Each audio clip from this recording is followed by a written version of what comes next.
entertainment, business, sports, advertisement, articulation. Focus on Liberia. Focus on Liberia.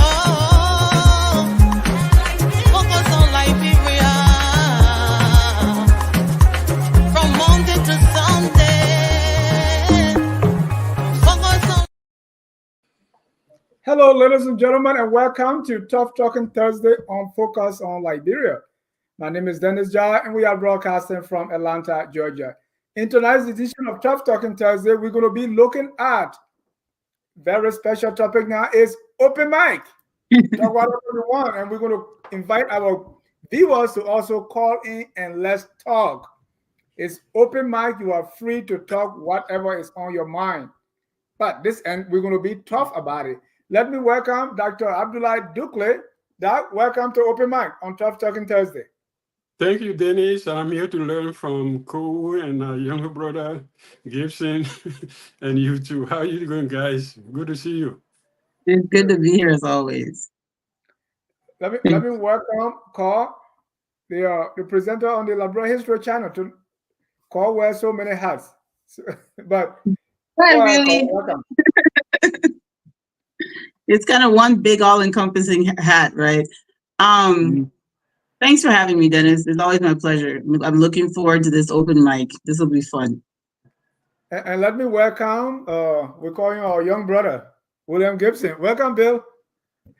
Thank you, Mr. Jar. Glad to be here. Yeah, we tired with Evans Morrison. He young. So that's why we got William. Got a real young person today. Whatever happened to other Bill? Bill, what's the diplomat Bill?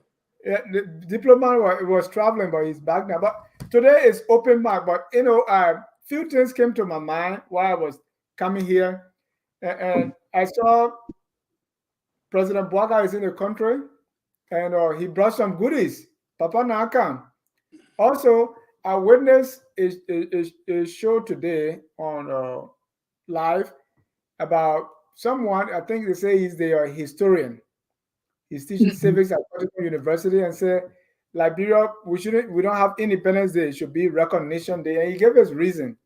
That was going to be my tabata for the night, but since it's open mic, I want, and we have the all of you here, I want us to chime in on that. Let me play that little clip for you so you will see the brother who is talking about the Independence Day.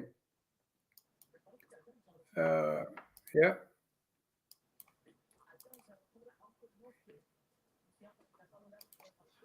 My contribution to this question, this issue of Liberia independent following the historical tract of Liberia and the complication varying. Complication in the sense that Liberia being considered an independent republic is highly questionable when you go to the history of Liberia. And when you talk about independence, you're talking about a defined interest. Liberia have had no time been threatened in terms of interest. Liberia have no record of colonies. Any group of people coming to Liberia to colonize Liberia. We read about the ACS that have been taught for many years and it's still being taught in schools. But if you follow the establishment of the ACS came to Liberia with an aid from the American government, purpose to come to Liberia and bring back slaves that were taken from Liberia, not even captured. They were taken from Liberia with consent of authority on the ground. Liberia have had chiefs who were ruling the land. And so when they came there, they got to get in consultation with those chiefs. In fact, the chiefs were so concerned about their land, the land Liberia.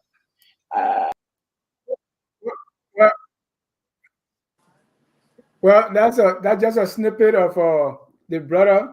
They say he's a historian, Mr. Dabe. Who historian where? At Cottington University, where he's teaching civics. Oh, okay. Well, he's teaching, so he knows something.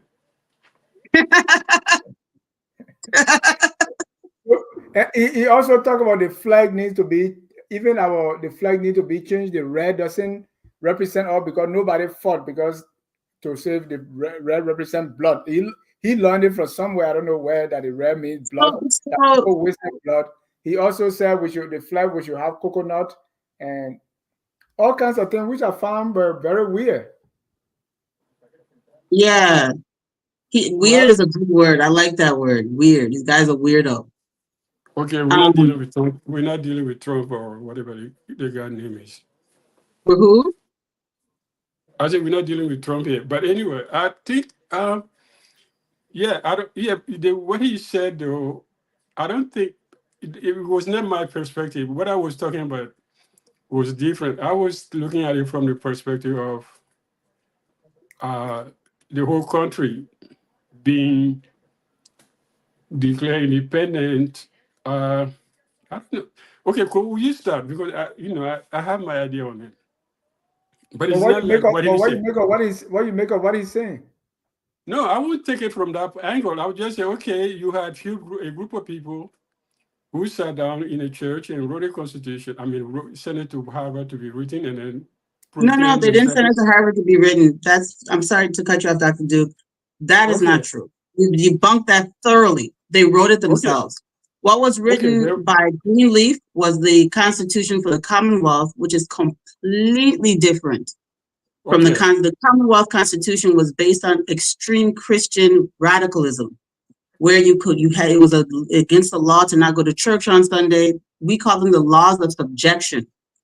And so I'm sorry to interrupt you. Let me let you go ahead and I'll come in. But I just wanted to say that was my point for you to start. Go on. Because this is how we prompt people. I prompted you to get I'm sorry, Chief. I just couldn't hold it back. I have all the world of respect for you. You know what I talked about baiting somebody that I was baiting you? Yes.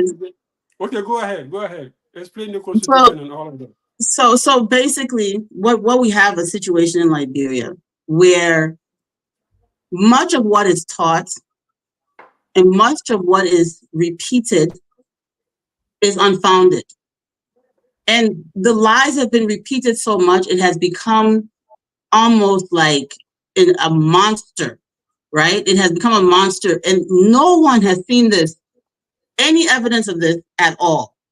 Even the story about Greenleaf writing the Constitution is nothing more than pure racism and racial hatred. Because how dare African men be this enlightened to create a constitution that recognizes the land sovereignty of indigenous people in the vicinity and within its caste territory? How dare these people be so enlightened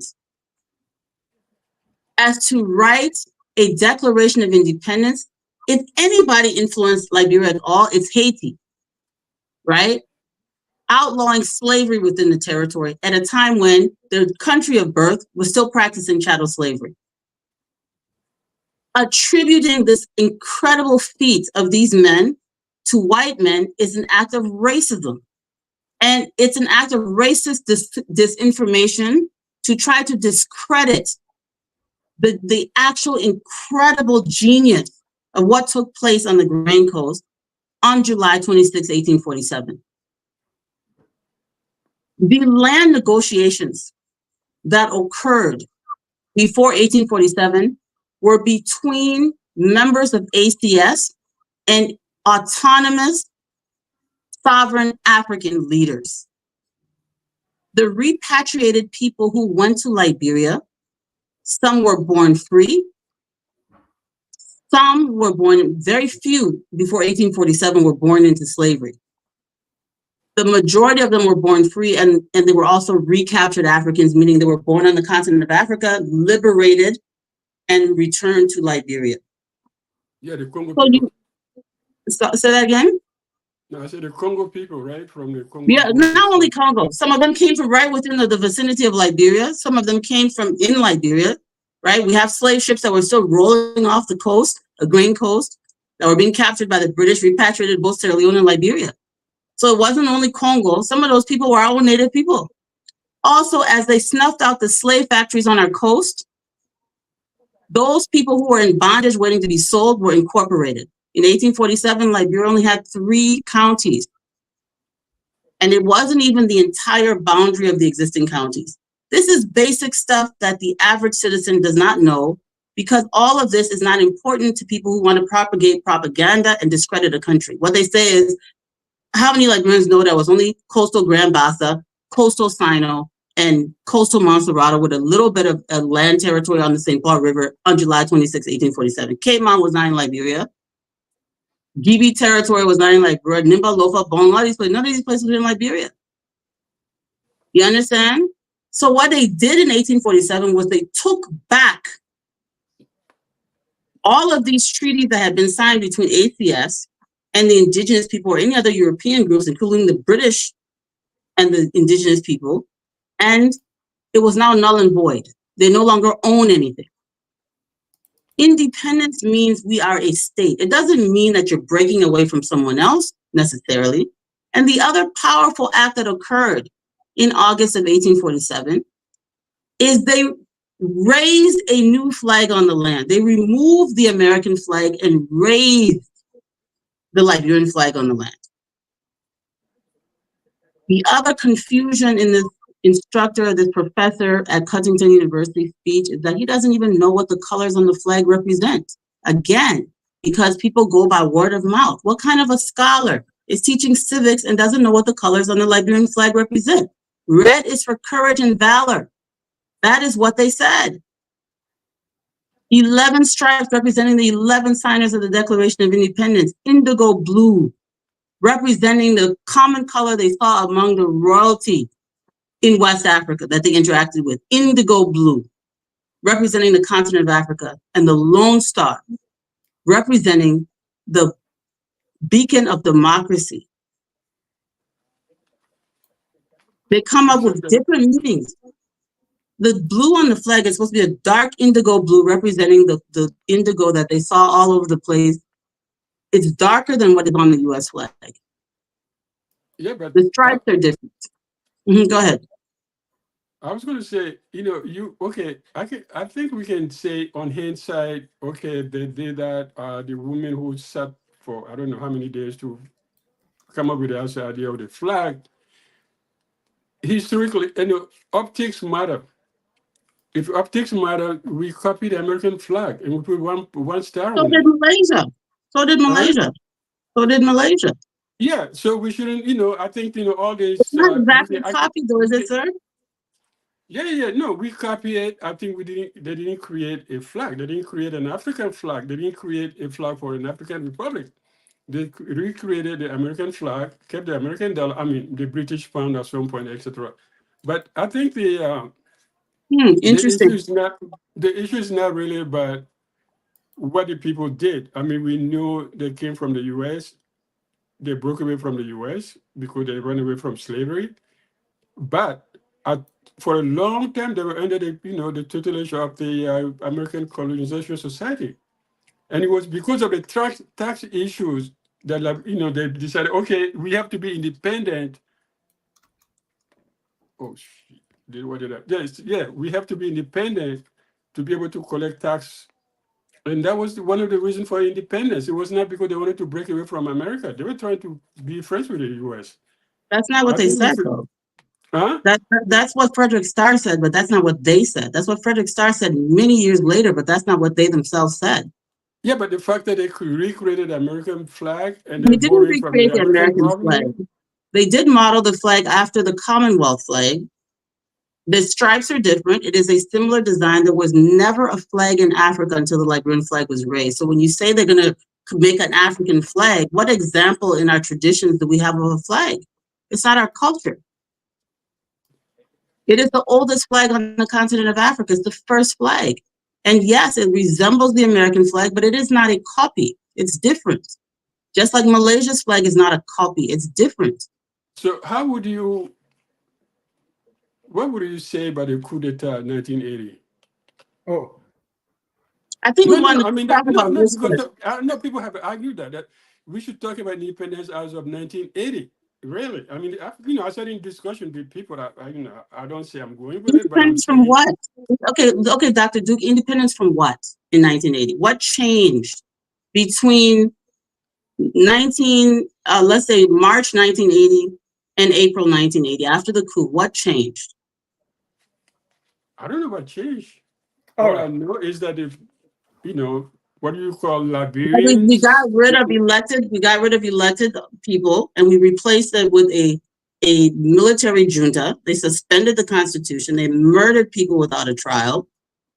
I agree with you on that. Yeah. They destroyed the country, Yeah. which rolled us into a war. They hyper tribalized the country, right? They hyper tribalized the country. Well, I no, think, no, no. Dr. Dugley, Okay, hold okay. on, I Dr. don't Dugley. agree with I that don't too. want us to, Dr. Dugley. I don't want us to go too far before No, we. not go too far. But when she said they 1980 they ethnicized the politics, I think that's the ethnicization of politics was part of the foundation of Liberia because I 1980. disagree. There's nothing in our No, constitution. come on. There's nothing in the No. Liberian Constitution, 1847, that talks about tribe. It doesn't talk about tribe, but The vice president who should have been president when Tauber was killed was a Mambambasa man born on a banana leaf in the Gibi territory of this country. He went to school. He was born poor. He went to school. He elevated himself to become a scholar. And he was the vice president. He had the second highest office in the land. Okay, Thank you. I'm not going I to. don't want us to go too far. Because this guy is the civil or the historian. What he was saying was we are not independent because it's a recognition. I thought it was complete. It didn't make sense. But let me bring in William, if you want to chime in on the professor's expose. He said Liberia it should be called recognition. There is not independence. Yeah, I mean, based off the conversation between Dr. Duke and Madam Fambula, I think I learned a great deal of a lot of information that I didn't know as well.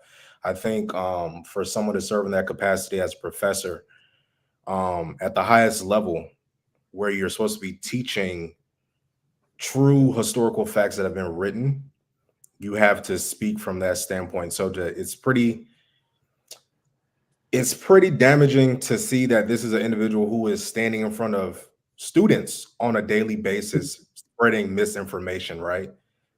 It's one thing to say I'm speaking from my own understanding, right? But to say that you are a historian, right? Putting that title on yourself, what work have you done to obtain such title?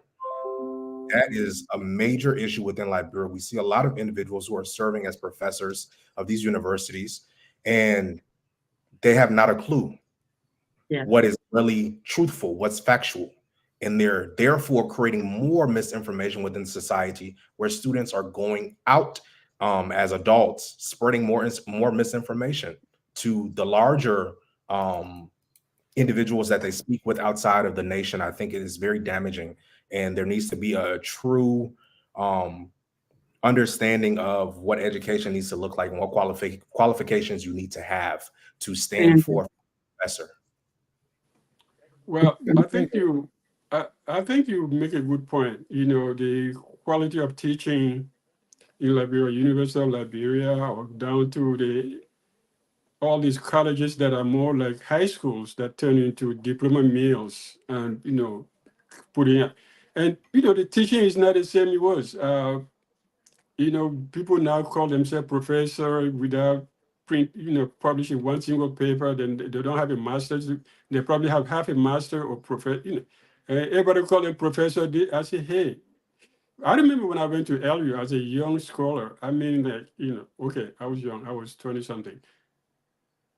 I entered as an assistant professor, but I knew to get to be associate professor, I needed to publish papers. I needed to be, to be in school. To be there. To complete my PhD, and to get, to go beyond that, to be professor like Professor Manley. I have to finish, publish a book or two. But now that doesn't matter. You go in, you have a master's or you have a BA with 2 credits on masters. They say, oh, we need teachers. And they plug you in. I said, no, I went back to the university. I tried to go back. I said, no, I can't teach you. There's no way. Not only in the communication department, all of that, I said, I can't, but kids who were teaching had a bachelor degree. And they were teaching kids who were getting a bachelor degree. I think that's very damaging. I think that's also a larger conversation needs to be had, right? We have a minister of education who's been well educated in America and in other parts of the world. So if she's someone who has, I think she's was serving as one of the top brass educators within her the executive cabinet for Delaware State. Okay. So I think if we're talking about that and someone who has the knowledge, right, I think there needs to be more work done within the university level. Reimagine how can we engage with our citizens who are abroad? How can we go ahead and can you all hear me? Yeah. Okay. How can we go ahead and engage with our citizens that are abroad to say, come back and serve the country?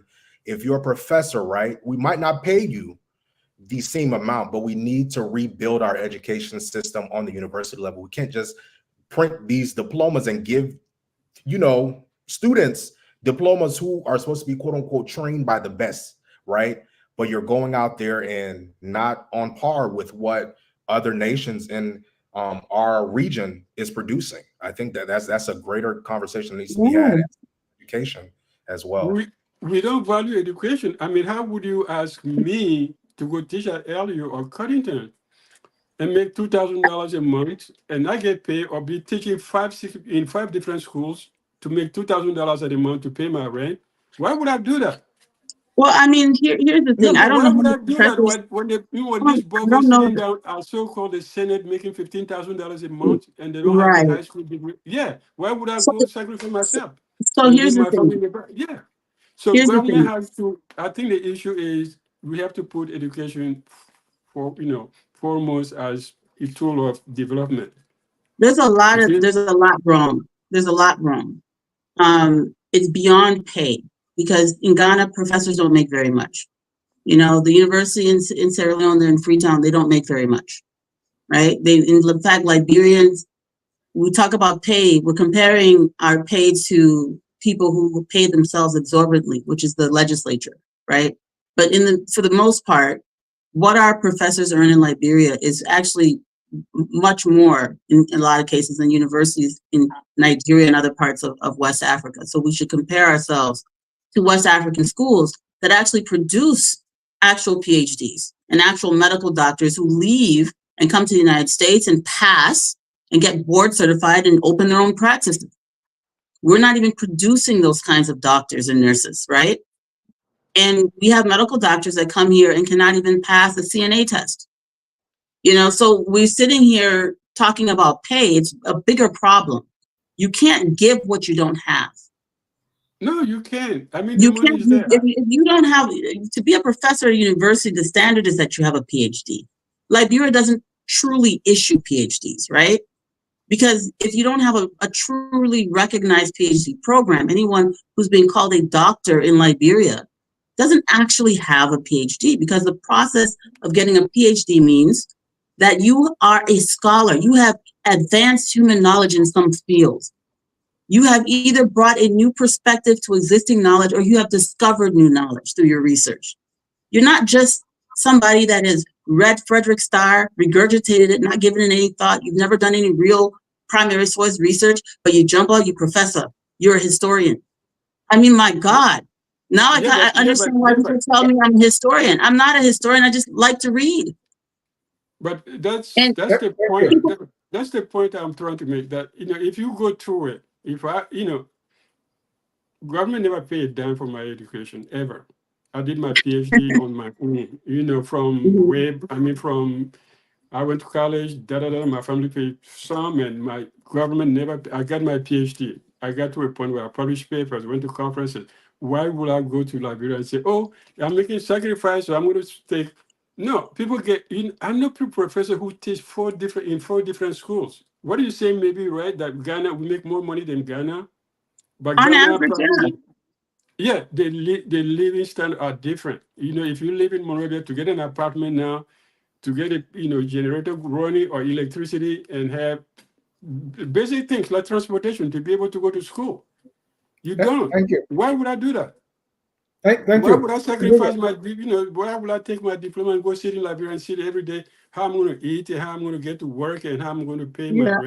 I like what the young man Bill was saying. Yeah, Yeah, but government, you can't run a university with $18 million. A university, at least there's a $50-60 million with your research, and then you hire the best. People can go and spend a semester, come back, go wherever you want. We have plenty of doctors. I remember in the university, at Liberia College, everybody was a doctor. They didn't come from Liberia. They were all Liberians, but they went to school and came back. And they were paid accordingly. I was making $1,160 as assistant professor in 1980. I was 23 Yeah. years old. I was 23. And that was a lot of money in 1980, exactly. Yeah, And my so the apartment was 75. compensation- My apartment was $75. Yeah, but Dr. Duke, the economy anyway. This is not the economy. I agree with you. They definitely need to pay doctors, educators, these people that are building the capacity and making sure people are healthy and making sure the population's safe, much more money than they do. I like what William said. I wish he hadn't dropped off. He made a very good point, which is that, you have to reach out for help. Yeah, you have to. You have to reach out for help. If you're in charge of the Ministry of Education, you have to be innovative. You have to figure out how the teachers, the people who are teaching the students.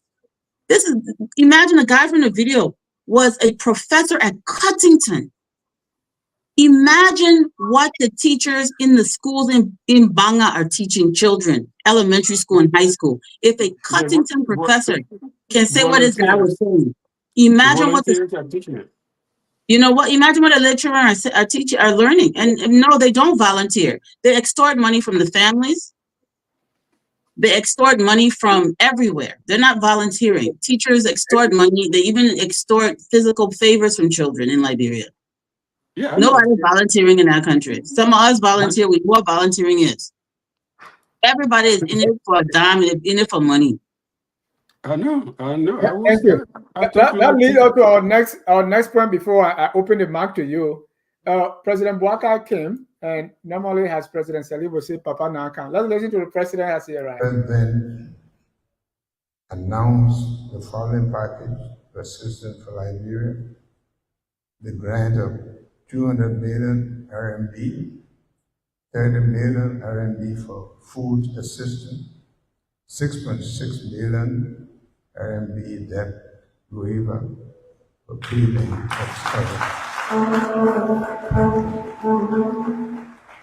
Other assistance in the package include 13 million RMB for agriculture equipment, 185 renovation, which will enable broadcast of the entity of LBS to cover the entire country.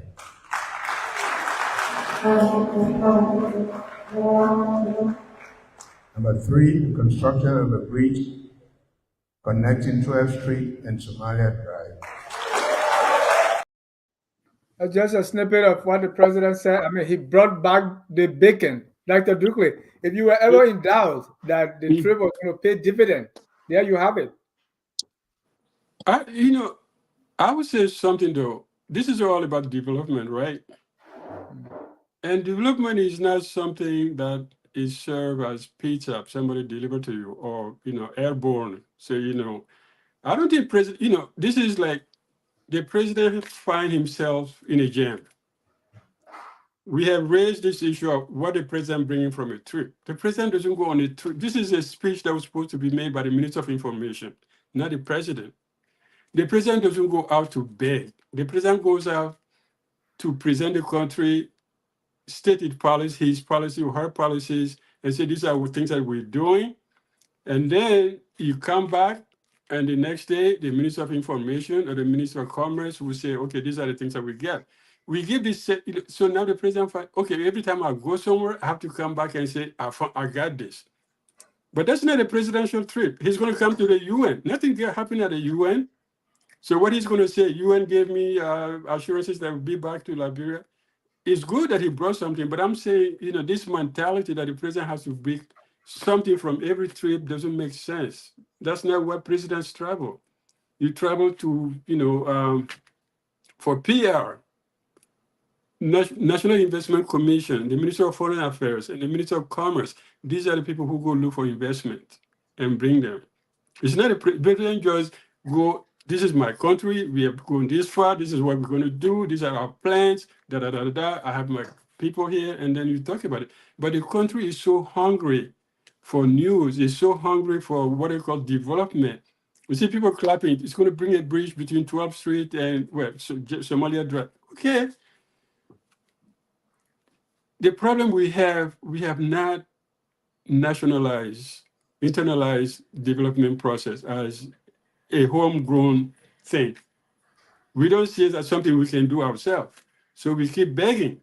So that means if a president goes out, he's supposed to be out to go be begging people and then bring something, which is, it's not his job. He's supposed to come back and have fun and say, yeah, I talked to President Xi, I met some people, da da da da da. In the next few days, we'll tell you everything that is possible. But now he's staying at the airport to talk about, yeah, I got $2,000 here, I got $3,000. It makes him look small, like a beggar. It makes the whole country is a begging country. And that's the problem. We have not internalized the fact that our development starts with us at home. China didn't go beg America for development. They didn't go beg Russia. They stole a lot of ideas, but they did it from themselves, from inside. We were ahead of China. I'll stop there before I say something bad. Yeah, we were ahead of China, and then we had a coup. Yeah, and then our education system went to pot, and then we had a war, and then our education system is completely dismantled. Yeah, and we have a generation of people who do not even understand the first fundamental responsibility of a citizen to their country before you would say anything else. I mean, the situation is really dire. And the more that I work with young people, the more that I volunteer and work with young people, because I do teach civics to young people, right? Yeah, I saw one of your classes. Yeah, ethical citizenship and history and all these things. The more I sit down with young people, the more I realize how their minds are neglected. Brilliant people that are not given the information that they need to solve the problems that they're born into, like other people around the world. That is tragic. So they feel that because they haven't been given the tools to solve their own problems, that the solvers of their challenges and their problems reside outside of themselves. So what we're trying to do is reinstill the sense of self-determination in our youth. It must be reinstilled. Otherwise, we're not a country. We're like a big refugee camp with hopelessness. No, yeah, it's a refugee camp. Refugee camp. This becomes. After Dr. Duxpo, I thought you were going to give me a little hope, and you said we are just a big refugee camp. I said without developing the minds and the potential of our young people, that's what we become. Because it starts here. Before even it starts with money, because you can give a person who's mentally incapacitated all the money you want to give them, they're not going to know what to do with it. Exactly. So we have to, education, understanding who they are. Liberians were turned against their country with disinformation. They are taught every negative thing about their country. No nation survives where the civics education is self-loathing. No country, even Germany, that is a remnant of Nazism, doesn't do that to its population. For God's sakes, what crime did Liberia commit? Everything that comes out of people's mouth in Liberia is hatred for their country.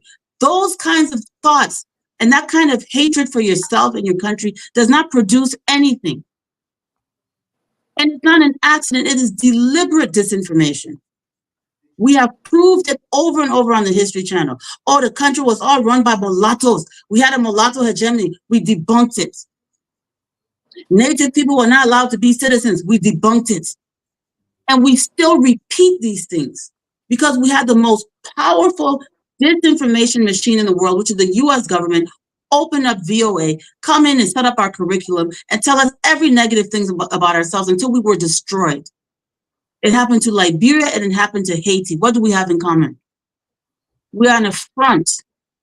We are an affront to European supremacy. And we know this. In Liberia, you don't even sound smart if you don't insult Liberia. If you get up and say that country is a stupid place, then you're not a smart person. When you don't condemn Liberia, you're not educated. If you say anything positive about your own country, then something is wrong with you. What is wrong with us? Thank you. Bill? Papa Naka? Yeah, I mean, as far as the success of the trip, I think, for starters, one of the things I wish they would do away with is the whole pomp and pageantry that occurs when the president returns. People lining up at the airport, calling out of work. That is not something that should continue to be practiced, especially if they complain about it during the WEI administration. They said, when we get in, we'll do things differently. Of course, the politics, they said what they needed to say in order to get elected. And we continue to see folks lining up at the airport to greet the president. I feel like that needs to stop. If you're a president that is serious about making sure all of these individuals you put in this government, in your administration, if they're supposed to be working, you shouldn't have them coming to the airport to greet you. And then also, correct me if I'm wrong, but is Liberia not a nation that is practicing separation of church and state? Why are we having a Thanksgiving service, leaving out individuals of other religions, but we're hosting basically a press conference in the church? Where is the separation of church and state in that? I think if this was something that needed to talk about the findings, why not do maybe a fireside chat? Go on national radio. If you don't want to have a public broadcasting, you have LBS that went on the trip. Sit at the desk in the executive mansion and give what came a part of the trip. What were the results? As opposed to going to a church, having a Thanksgiving service. This has to stop. What serious? So that was in a church? It was in a So church? let me ask you a question, William, if you don't mind, right? Yes. Do you know the context of the whole praise singing when the president arrives? So this goes way back. So this goes way back to when we didn't even have airplanes yet, right? When the president would travel on ships. You go back when E.J. Roy or any of these old school presidents, Roberts, when they would travel on ships, when they returned to Liberia, literally, the ship would come to harbor and everyone would be dressed up waiting for the president. In our traditional societies, our traditional African societies, I understand it's a modern democracy. I just want to give context to our cultural sycophancy, I call it. Cultural sycophancy. May I add to that? Yeah, can I just finish my point, please, Doc? I just want to say, so to add to the concept of cultural sycophancy, in the northern part of Liberia, I don't know about the Klao speaking ethnic groups, but where my people come from, the Mendi ethnic groups, we have strong central authorities. And the majority of the population is obedient and in check. And they literally, physically praising when their leader arrives in the town, right? And there'll even be a procession of drummers and dancers in front of the leader as he travels from town to town. This is who we are. It looks funny, and it's unfortunately, those of us who've been westernized in our mindset, it looks really, really pathetic. But that's just to give it some context. It's not that anybody's telling them to go do it. It is part of their cultural expression. And to separate that and say, well, we live in a democracy. Don't do this. It's kind of weird. It's hard, right? So it's just the president himself would have to say, look, I don't want y'all doing this. Right. Let's act like Westerners. And that's what I wanted to say. That Mhm. I remember Because they are not doing it from that perspective anymore. It's all pure sycophancy. If you are not at Some the of it. airport, I don't think we can separate the context of people most of it. bowing to their leaders. I don't think we can separate it from history and cultural but I context. remember, this is not, you say, okay, people do that, many people do it, I think, yeah. When the chief come, when the president comes to the village, yeah, it's normal. But I remember Ellen coming back for her second trip. I think it was when she addressed the Congress. People every minute, everybody was proud. She got the debt relief. She came to the airport. Everybody was standing there. The first thing she said, "Aren't you? What you don't have work to do? What are you doing here? What are you doing at the airport?" She told them. She told it. He said, "I don't want to see anybody at the airport when I come from trip." They And did that it was end anyway. of it. Huh? They No, no, still no. did That was it the anyway. no, no, no. That was the Minister of State will come, the National Security Advisor will come, but and then of course the staff on the mansion that was supposed to be there with the Chief, protocol people, but no I minister will come worked in the government Ellen's term. They kept doing that thing. When the woman went to Norway, she came back. The whole country Monrovia was empty. Everybody was to the airport. That's I what told they the president do. probably 20 times, 20 different times. I remember I'm sure she said exactly. what On you the said, she second said, but time, they she said, continue I to do don't it. want I don't want anybody at the airport. Do your work. Do not come to meet me. She's still alive. They still And did it. anybody who go, Yeah. people come, if people come from Basa or something to go meet the president, they're not from the farm, but the ministers and government, like 2 days ago, the Minister of Internal Affairs had issued a statement and say, we want people to go to the airport, and then later on the government came back and said, no, we did not say it. Mhm. We have to, this is factual. I remember Ellen said, don't come to I the know she said it. airport. She said a lot of things and they did it anyway. Yeah, but So people Yeah, who but came I were don't people believe from Magibi, but they're not government. It was right not now this government. is it's on steroid. Yeah. Go ahead, William. Complete your What thought. I would say is, I think, Yeah. and thank you for that history lesson. I really appreciate it. What I would say is, I think it makes sense if you're talking about the fact that that's our history. Maybe just having the chiefs, right, the elders come and the cultural dancers, right. But to say that, especially with the ministers, that's my point. I think the yeah, of course. ministers, I understand your point. Your point is valid. yeah, and I don't understand it. I feel like also having a church, ceremony, that's divisive in itself because everybody is not a Christian in Liberia.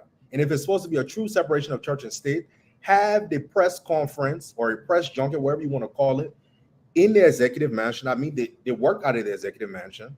Or if it's too late, postpone it till tomorrow.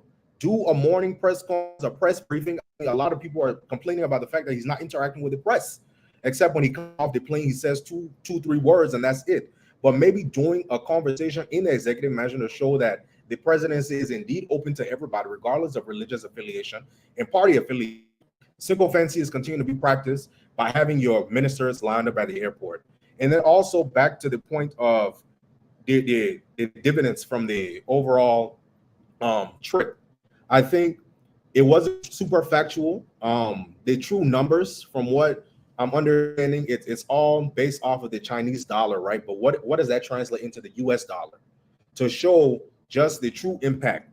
So understanding that instead of just giving high level numbers, but not the true fact about what the US dollars looks like, if it's translated into US dollars, what would that be? I think Liberians need to be aware of that instead of just throwing out big numbers like $38 million, but it's Chinese dollars. It's not translated to US dollars. So it's How do the you know? optic of it. How do you It's know? just Yen or something. Yen. yeah. They And say I think dollars or did they say yen? yen. Okay, so I mean that's not a hard calculation to do. You can just go online and do the calculation. I'm not aware. So they weren't telling. They were saying how many yen they received, not how many dollars. Interesting. But William, do you see my point though, that I don't think that's a president job to come and say I brought this, I brought that. Yeah, The so leaders I in the agree group, with you, Dr. Duke, and I want you to re-emphasize your point about, because listen, the president is engaging the press far more than the previous administration. Far more. I mean, it is a The huge president? improvement. you mean this Huge president? improvement. President Boyka is engaging the press. The government is communicating with the public far better than during the WIA administration, where the only time you heard from the president was when he was in Floquet Clon Church. Okay. So I'm not going to complain about our elderly statesman, our head of state, when he is doing far better with communication than we That was did. is You that know what what? standard will call? Is If that the you standard we compare want to us set now? comparing Bwaka to where is a That's our immediate previous president, though. That is who he defeated. I'm not going to compare him to. I'm not going to compare him to Daniel Bashir Warner. I'm going to compare him to WIA. That is who he defeated. Yeah, no. If you compare him to where, then he's failing. No, he's not failing in comparison to Leah. Because where is already out. Liberian people fail him. Liberian people told him he What failed. I'm So we leave him saying out. is the country has a better leader today than we did before the election. Yeah. We have better communication today than we did before the election. Most of the people who have been put into positions of authority are doing better than the predecessors. We have to be truthful. I criticize when necessary. I agree There's with you. What definitely I'm an saying is that improvement. we shouldn't even compare them. What I'm saying is not even comparison. We Why shouldn't do we even not compare compare them. him? When we had took over and we compared him to Ellen, what are we supposed to do? Compare him to who if But, not his if predecessor? we are set the Compare him to standard our so own low, standards. Compare yeah, him to He our own didn't standards defeat of Weah by a governance. wide margin either, right? So we Oh, have he to make the did. comparison. Okay. We have to make the comparison. we are set the Well, bar so low. So any yeah. comparison with we are is like, okay, I thought, Where was William, below? It was five I below. mean, Five below zero. There are those people who say George Weah was a great president. Yeah. yeah. I'm saying President Joseph Numa Boakai is a better president than Weah. Well, Gongolo said it. George Weah was a poverty machine. That's all he was. Corruption and poverty machine. So I will not compare. I think Boakai. So I I think brought up Boakai my doing two this. open mic issues. Let me hear from you, and then we'll go to our audience. Okay. Bill, William, what do you want to talk about? Yeah, as far as this whole situation that is occurring with what happened with the budget, who went in and shifted things, I think it's just a waste of time to have these conversations because nothing truthful will come out of the findings. If the findings exist, it's going to be shielded. So I just think it's all a bunch of grandstanding, and it's really no need because we'll never get the true answer from anybody in government. So why put together a committee from the House of Reps to the Senate for what? To not have the true findings come out, I think it's a waste of time, and they have to stop doing this. You know, if you can't give us the truth, at least just let it be that. Let it be a lie and continue to do what you do, but don't waste people's time because we've seen so many reports that have come out and nobody knows who's the true person to blame in all of this. We've seen people go into committee rooms, make secret dealings behind the scene, and then nothing is said because they've been paid off. So it's disappointing to see, but they need to stop doing these committees. William, when you read that report, that news story, did you understand anything? It was so confusing. And that's why they make it that way, to make sure that it's so high level that even the person who is sitting in the market can't understand it. Even somebody who sat in a classroom would not be able to understand most of those things. So they put all those hidden things in there to where you just come out more confused than before you even read it. I think it is a huge problem. You know, it's just an issue that I wish they could stop doing these types of things. Just not be truthful at all. Say that government is not transparent, but that's what we're seeing as the public. Yeah. Call this thing the budget thing dragged until they even put the president foot in it. I don't know much about that topic. Oh, okay. Dr. Douglas, did you read that? And so the main issue was about debt. So we are owing. We have debt. You know, there was money allocated for debt. So according to them, the president said, "Hey, now we need to kind of reprioritize. So instead of paying this amount, let's just pay." So it was agreed that it should be 40 million. You're talking about recasting the budget? Before the recast, that's the budget alteration they talk about. So they said let's use, and later on it came down to 20 million that they will go. So they have to set up a group to go and negotiate with the people that we owe. You know, and all that. But at the end of the day, instead of it being 40 million, which the finance ministry agree on should be the last figure, the figure they should use to pay the debt, it came down to 20 million. And finance ministry say, we don't know about this one. So it's this whole idea of alteration. So anytime we have issues, the first thing we look at is, let us not pay our debt. Everyone does that, right? Everyone does that. right? So if you run into financial difficulty and you're faced with losing your house and not being able to feed your children, you'll file bankruptcy. That is what I advise people to do in my capacity at work all the time. Not all the time, but when necessary, right? Because you have to prioritize. And sometimes things happen. People get sick. And I like that word prioritize. Someone will have a stroke and no longer be able to work, right? And they have their mortgage to pay and they're now on a fixed income when they were a productive citizen before, and they're in a situation where they can't. Listen, you need to save your house. You need to be able to make sure you have shelter. Whatever debt you have, consumer debt needs to go. And that's normal. So I don't, and government let me come here a little bit. Does so this, when right? You're advising that person, and that person take a trip to Dubai, from there go to the Dominican Republic, what will you say? And I'm using that example to say, when you talk about prioritizing why we are not paying our debt, they say, hey, we approve each of you for the $5,000 car. So in other words, the priority we're talking about, we are not really prioritizing. But even I don't know exactly what's happening now, but as someone who has worked in, for a very long time in various capacities, both in public and private sector in the context of Liberia and the United States, I can say this. There's a lot of debt that government agencies acquire that is not even legitimate. Because when all of these procurement processes were put in, these safeguards to stop rampant corruption, what people started to do was procurement fraud, where they would then go in and say, okay, well, we can't just go to finance ministry and steal money. But William, you know what happened, my man? Go start one company. I'm gonna give you contract for $10 million, man. Then Jack can't do one small thing. You spend like $2 million, $8 million, whatever. That is what they do when it comes to clever ways of manipulating the laws so that they can get over on themselves and their country. That's what they do. And so when government comes in and they reassess a lot of this debt is fraud. So there has to be a legitimate reason. And I personally, who's headed an entity before, took over, there was a bunch of stuff that we supposedly owed. And if any of the vendors are watching, they can testify. I would bring them in. What did you do?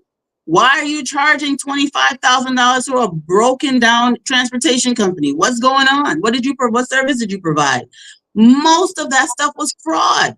And some of the people who were given contracts to were senators or the spouses of representatives who are not named, right? And then you have to then say to them, I'm not going to pay you because this is fraud. Thank you. In this case, that's not what they are saying. They are negotiating with these people, and they say they have agreed to roll it over. We will not pay you this year, we'll pay you next year. Meanwhile, they're cutting our electricity from Ivory Coast. I mean, I don't know if that's the case, Dennis. I don't have enough information. So let the other panelists discuss that one. I'm only talking about experience that I know of stuff that happens and why sometimes we refuse to pay debt, because a lot of times it's not legitimate. Right. I'm telling you now what is happening. What's happening is they are negotiating. My friend Amara was part of the delegation that went to negotiate with those they owe. And they say they have agreed, the IMF or World Bank, one of them, and the bankers, they have agreed to roll it over to next year. Dr. Dugley. Yeah. And also this thing was all occurring after the budget has already been signed. Prior to, because you could still recast it, but what they were doing is before, even though you signed it, but let's make these few changes behind the curtains. That's what the I don't know where you're getting the information from. Is there some report that says this? Yeah, it's called. This is what is happening. There's budget hearing. The finance minister, the active finance minister, was before the legislature to testify. So this is where the information is coming from. I'm not making it up. No, I didn't say you were. I'm just saying I'm not aware of it. If I want to go back to what Bill was saying, though. That issue of investigating committee to investigate who altered, that was the question from the beginning. Dennis, they brought back, I said probably it happened at the mansion. But logically, the president had not seen the budget. Somebody sent the budget to the mansion, and then somebody sent for it. So the president had not seen it, so he could not be him who altered the budget. Maybe somebody else did it between the Senate and the mansion, or between the House and the mansion. But definitely, as William said, these things are, the House conducted their own investigation, and they came up with a result. But Fonati Kofa will not release the name of the person. Now the Senate also set up a committee to do the same investigation about the same issue, and definitely we're not going to know who did it. And as usual, they're going to blame some clerk or sub clerks or assistant secretary or something, like the foolish email that was sent out. They say, "Oh, Mark Jarate come up and say, oh yeah, maybe the secretary made a mistake." I say, "Hey, come on." Secretary would just sit down and type a paper and then copy the signature of the deputy minister and say, "Yeah, you all come to the airport." So it's going to be the same thing. I think the transparency, we have issue with transparency, and that's because we go back to the same issue, the criminalization of the government, of state institutions that we create, just like you said it. I mean, now they found out that most of the companies that are hired in the country, at least for the last 5-6 years, were owned by senators and representatives of the government. Yeah, a lot of them, Including the one that are working on the Robert Street Highway. It belongs to some former ministers. The contractors is either the senators, representatives, or their spouses. They open up these So companies, they their can relatives. multiply the bill. They can multiply the amount by 10 times. You can because you own the company, you own the government. So why not? So they can multiply the cost and then say, "Yeah, we owe these people $10 million." Just like somebody was showing the picture of the Liberian airline, Liberia 727. Yesterday was on Facebook. Say, "What happened to the plane?" I said, "Well, one of the advisors those sold that plane in in London. That was the one plane that we had." And then that person came back to serve as advisor to Mr. Weir for 6 years. Mhm. They prepared fake papers to sell the government plane and came back to the country and said, that's why, when you say people don't like Liberia, that's the problem. We were talking to, one of my daughter's friend came and they were talking about Liberia, and, my daughters went to Liberia and worked for 2 years. They would never go back to work there, but they'll go back definitely for vacation. And they got, he said, "It seems that you guys like people who hate you." He said Liberian people like people who hate them. When we're talking about the people who govern us, people who run in the country, he just said, "Wow, you guys, you worse than Haiti."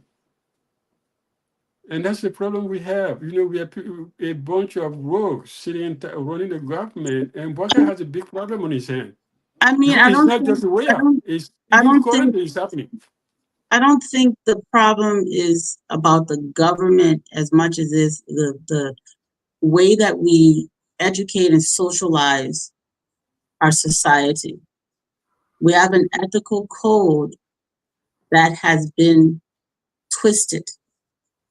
Bad behavior is taught the same way good behavior is taught. Yeah. So if we want to correct the behavior, we have to teach ethics. We have to reinstate this process of educating young people from K1 all the way through university, like they do everywhere else in the world, that they respect law and order. It is not some natural, excuse me? Who's going to lead that effort? The citizens in a democracy lead every effort. It begins with the citizens, right? So you want something, you empower the people who will do what you want. You empower the people who do what you want. There's nobody empowered in Liberia that was not empowered by citizens.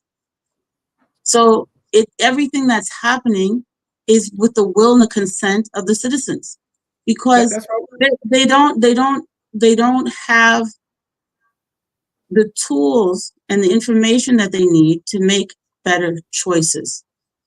in a lot of cases. And so for Displays- those people, go ahead, sir.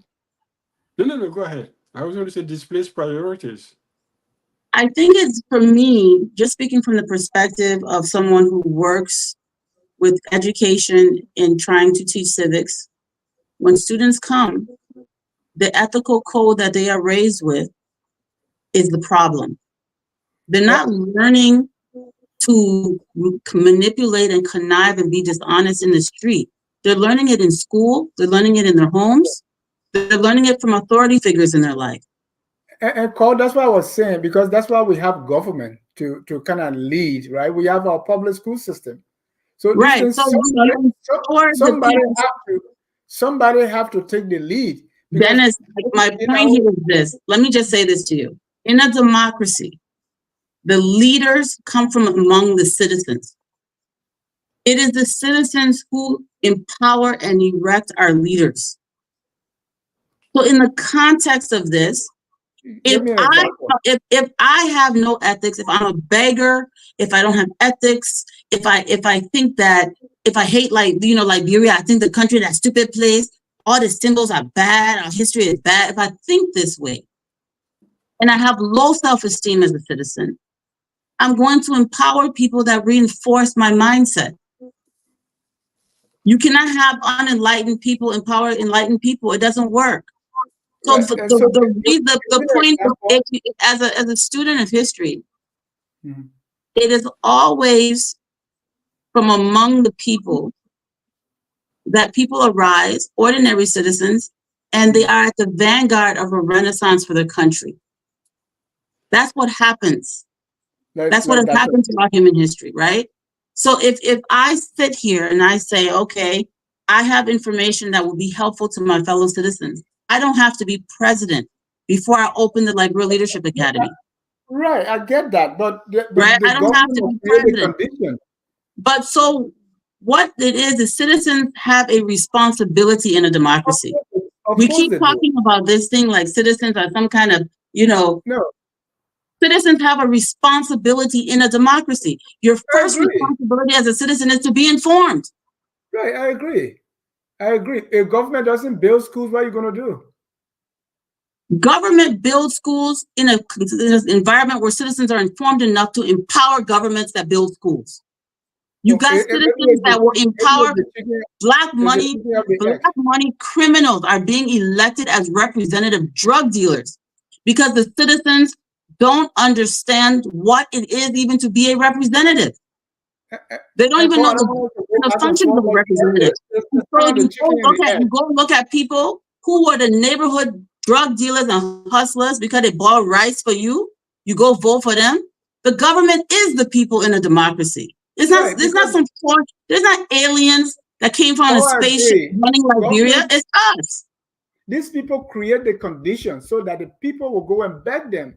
So I get what you say, but it's like the chicken of the egg. Dennis, let me ask you something. Listen to me. Liberia is not Nigeria. Liberia is not Ghana. It is the poorest. It is the poorest people that are in charge of the country. It's the people that went to school wearing Johnny Taraga that are in charge of the country. It's the people who slept in houses with dirt floors who are in charge of the country. They did not create a scheme to keep people ignorant. They themselves are ignorant. So you sitting here in a country where you have elected powerful people that can barely speak English, which is the major language of the country, can barely read and write at a high school level, sitting in positions of power and authority, and you're saying these people are scamming against the masses to keep them poor? They themselves don't know better. If you say that in Nigeria, I might agree with you. You want to tell me that Sir Joseph knows better than what he's doing? Sir Joseph thinks he's a hero. I mean, that maybe that's a different argument, but let me let Bill and Do come in. I would say, think about it. You're talking about things that could happen in a stable society. We have not been stable since 1980.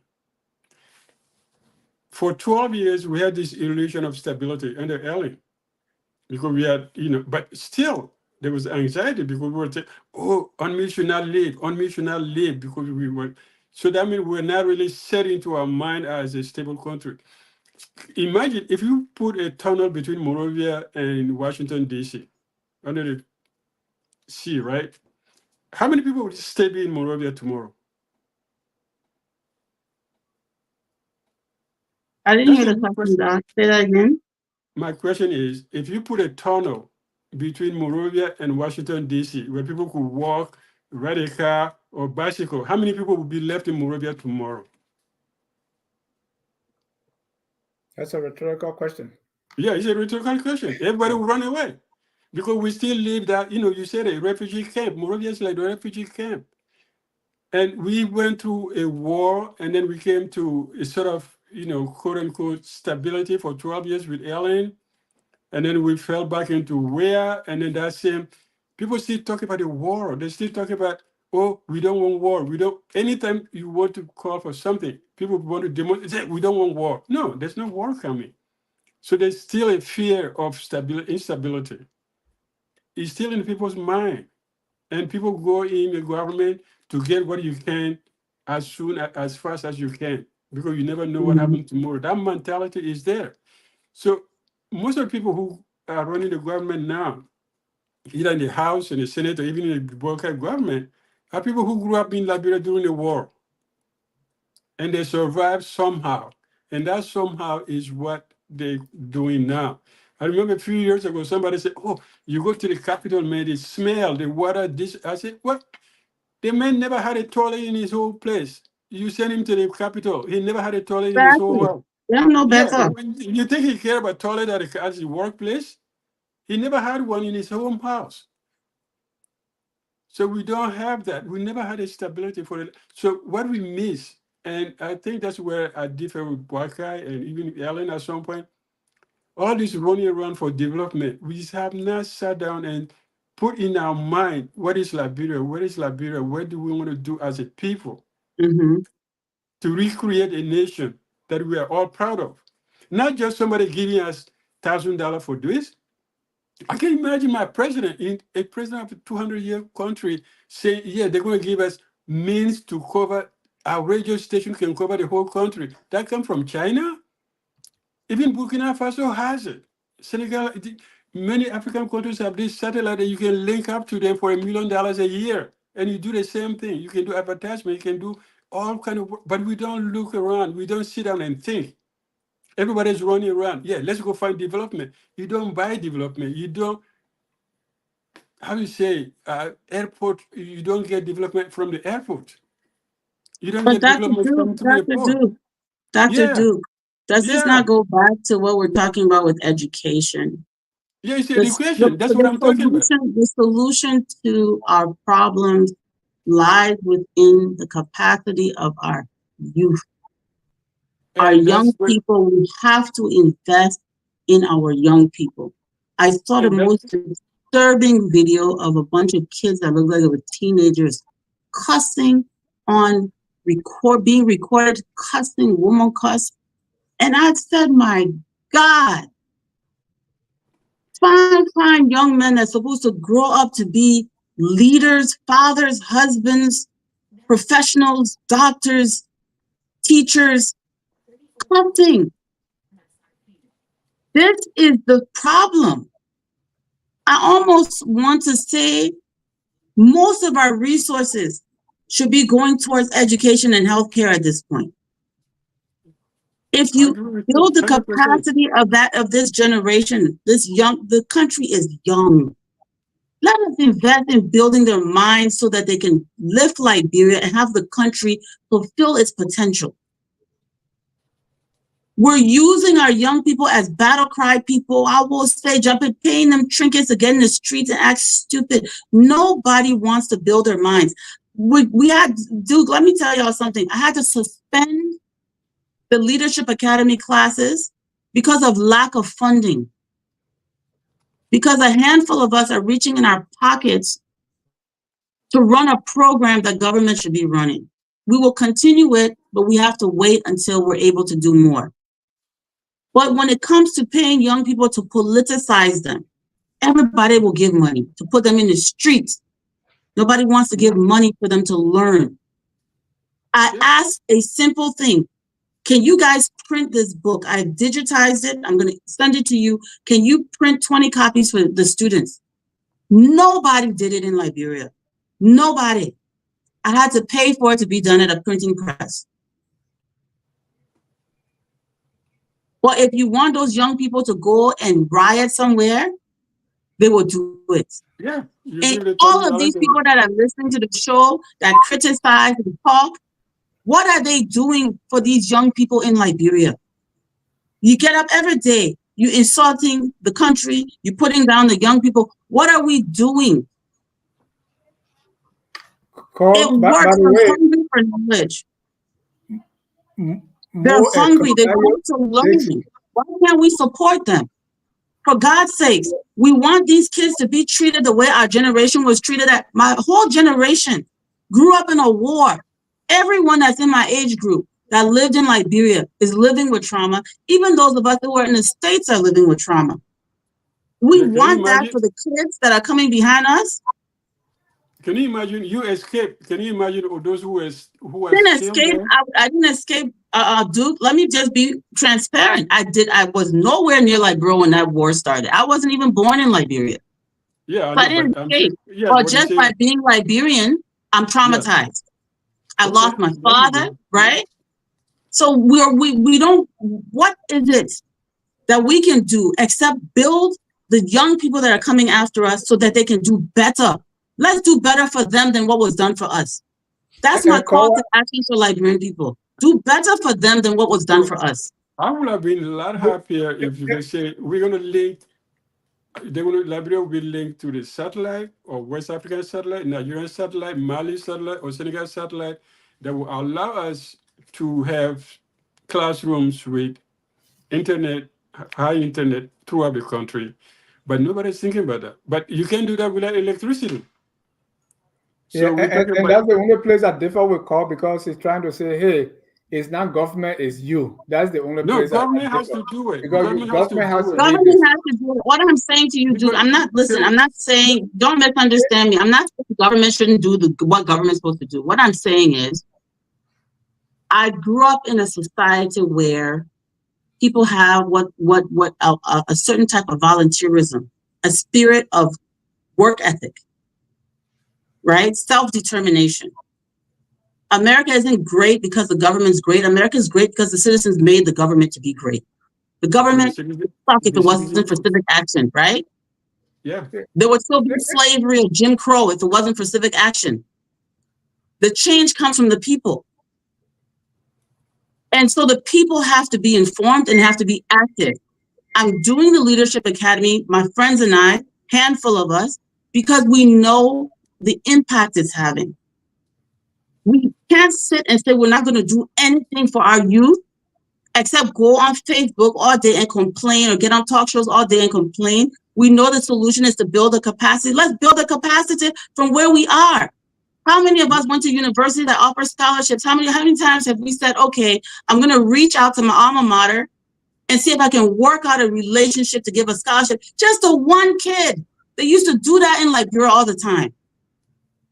Can I chime in, Mr. Ja? Yes, sir. Yeah, I think the main thing is, with this discussion, Liberia as we know it, and Liberians, right? It's a fixed mindset, survival mode mindset, as someone said earlier, where everybody's looking out for themselves. And we can't just blame the war. We also need to blame the leaders who they've elected to serve them, because they found a system that works for themselves, that 1% that is benefiting and using Liberia as if it is their own investment, their own property. They're not allowing for true governance to occur, and they're moving as capitalists in a society where it's like, I have to benefit, my family has to benefit, but they're not looking at the people who are not attached to them, the regular citizens who have no affiliation with these individuals. They're using them because that's the system they put in place. We saw a coup that occurred for, quote unquote, a native man to be put into office, and they still had a fixed mindset. Yeah. where they brought their people that they wanted to the table, and the others were left to fend for themselves. And it's a never-ending cycle that continues to affect Liberia. William, who are the people in the government? And how are they different from the people who empower them?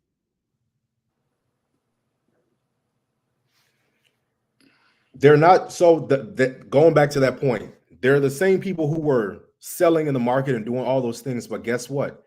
They've been a part of this system. They were sucked into the system. A lot of them said great things to get elected. And then when you're a part of that system that's been around for years, you become a product of the system to continue to have your people suffer. And then your people will one day wake up and say, okay, we'll not elect this person, and then we'll put somebody else in, and the same cycle continues. Let me tell you what I think it is. It's lack of ethics. It's lack Hold of on, ethics. hold on, Cole. Let me announce. This is Open Mic, Tough Talking Thursday. If you are watching, the number is on the screen, 605-313-6004. The code is 791-403#. Call, make your point. I'll bring in the first caller. Yes, please. It's lack of ethics, William. It really is. The ethical code in Liberia is the problem. If you go into government and you don't steal, the average person thinks you're stupid. They will laugh at you. Oh, look at the person work for government and left with a two-hand swinging. It is a negative ethical code that everyone has. Not everyone, there's exceptions, but for the most part, the majority of people have adopted. And when you work in Liberia, I've done this, worked in Liberia, you try to do the right thing, you become an enemy. Everybody wants to fight you because you're coming with a different mindset. And they will conspire against you for trying to do the right thing, including the people you're fighting for. So the change has to be done in the mind. It needs to be a cultural shift so that we can produce the leaders we need to solve our problems. Right. Until there's that cultural shift. And it comes by the responsibility of the government. That's where civic education comes in too. When we talk about yes, and this is why we're teaching civics. This is why we're supplementing what these young people are getting. This is why we're teaching civics. I spend so much of my free time developing the curriculum and holding these classes. I don't get paid for it. I spend my own time and money, and so do my friends, to make sure that we give young people the tools that they need. You understand? To be able to make informed decisions and be productive citizens. If more of us did that, it would be amazing.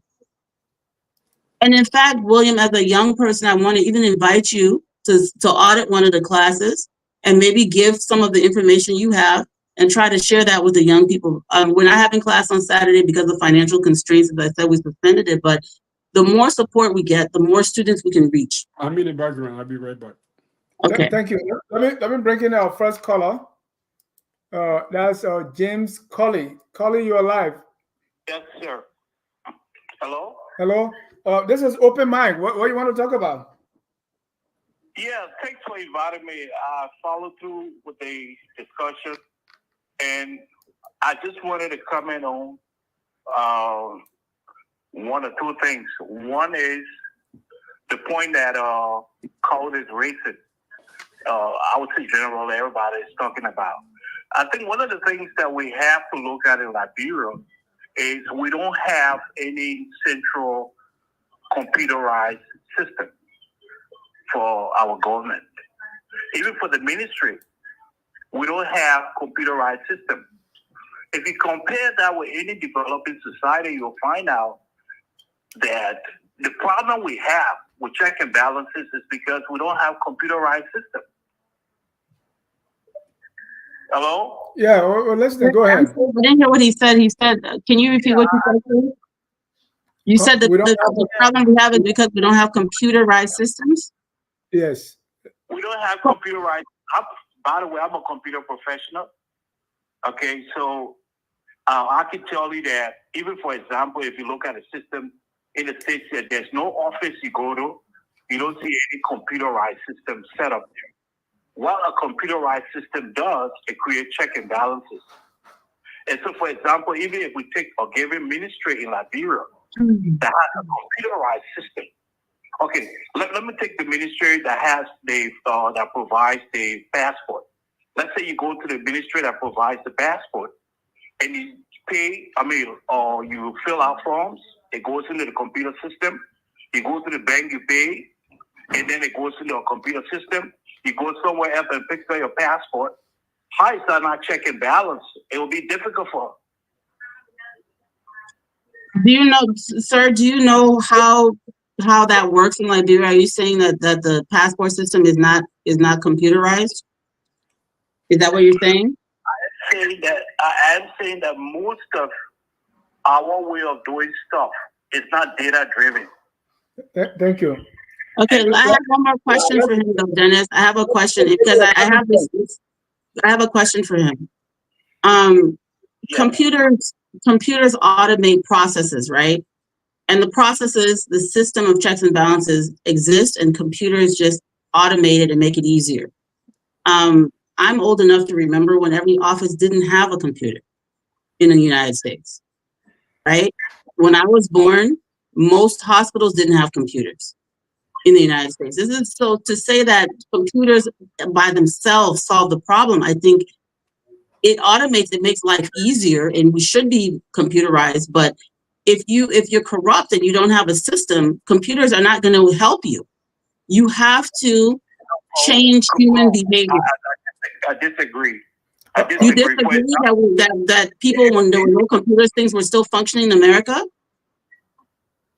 Oh, I disagree. For example, if you have a school in Lofa, can I say something? You ask a question, let me answer. Cole? Go ahead. Cole, can I answer, please? She keeps talking. No, she's not. She's not talking. You are listening to it. Okay. Go ahead. Okay. For example, if I have a school in Zosa, Lofa County, and a student was in 6th grade, and he left Zosa and came down to Monrovia, and skipped 6th grade and takes 9th grade. If we have a computerized system, we will be able to create check and balances to follow through with his grade level in Zosa before coming to Monrovia. Thank you. So we don't have, and that will create a data-driven society. Okay. That goes for That is true. My only point I'm making, sir, you're correct. Hold on, Carl. Let's go to your second point. I got the first one. Let's go to your second point. We have other colors. Okay. The second point here is that we don't have municipal governing. In other words, we don't have municipal governing in such that the senators and representatives are here responsible for their constituencies. In other words, the access roads that are now built and the community water problem, the mosquito problem, and stuff like that. The senators and the representatives are not engaging the community to create an avenue where stakeholders can be involved to say, okay, how can we help this community develop? Do we need to develop access road? Do we need supermarket in this area? Do we need school in this area? Thank you. Yeah, I said we need municipal governing in the sense that where the senators and representatives will be responsible for their constituents. Thank you. Got your point. I can give you an answer to that. I think that is clear and practical. Back in 2007, we have municipal government.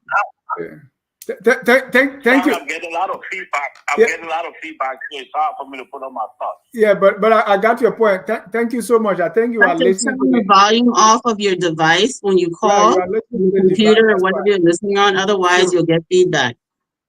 Okay, I can just say that 2007. No, but I got your point about the municipal. It's just that we have that, but so I wanted you to explain a little bit about what you meant by it.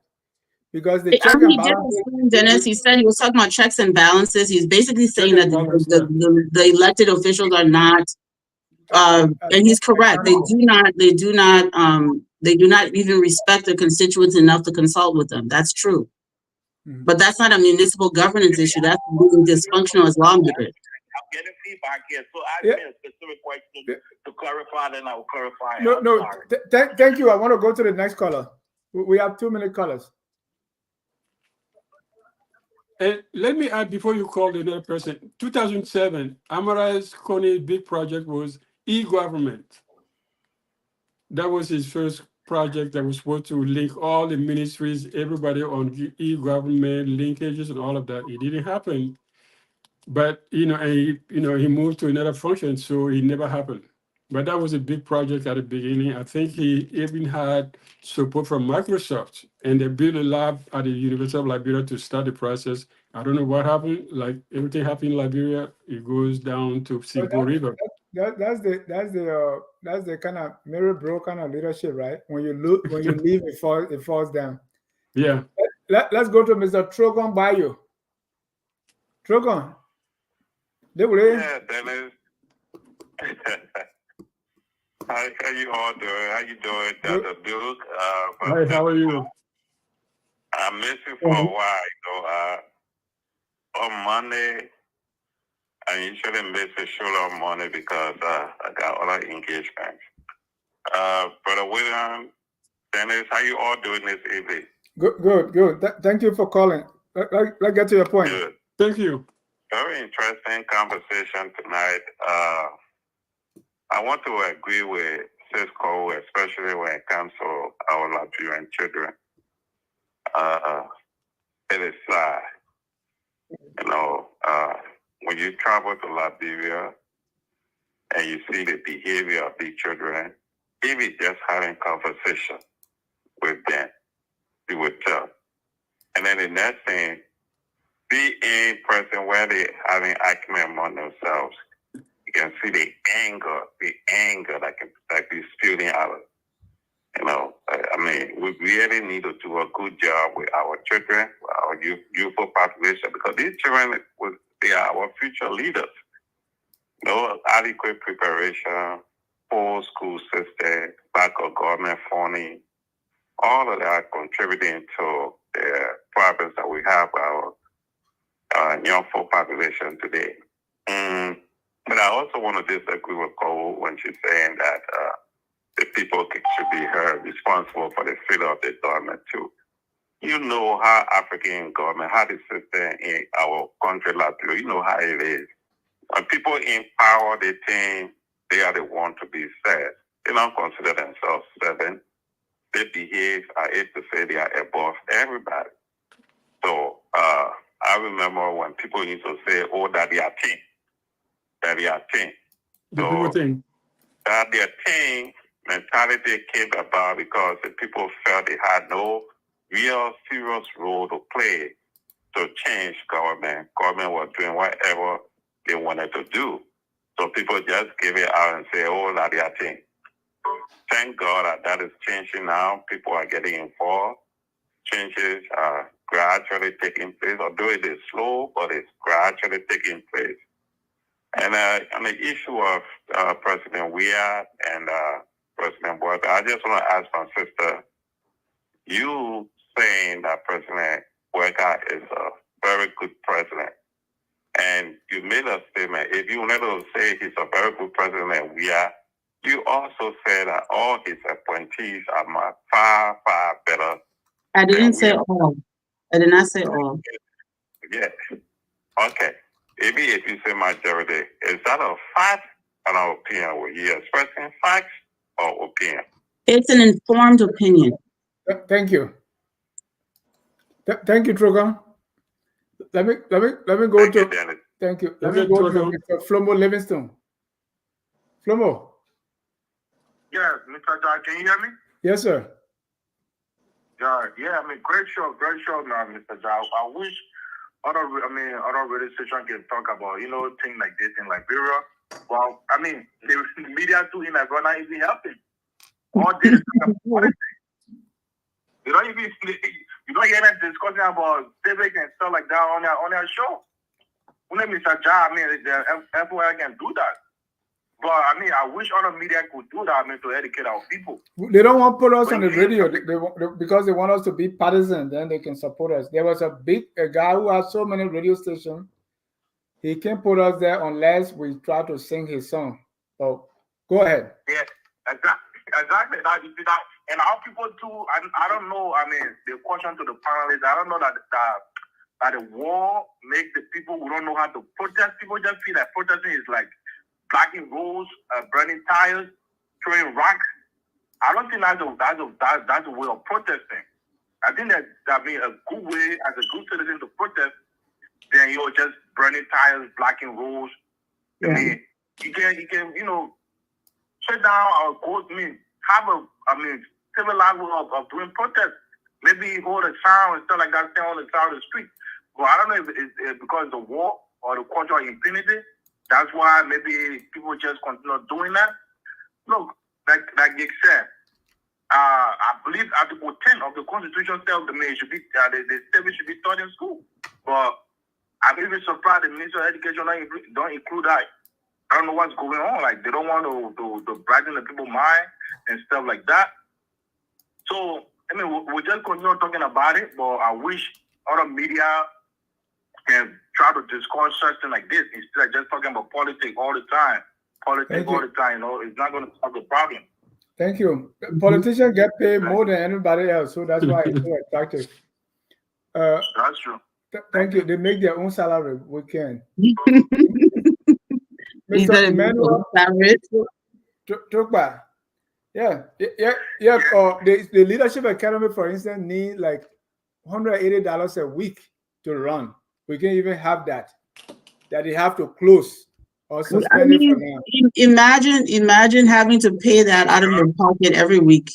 Yeah. And you marry, you have 4 children. Yeah, but I think, he touched on something that is very important that we need to remember.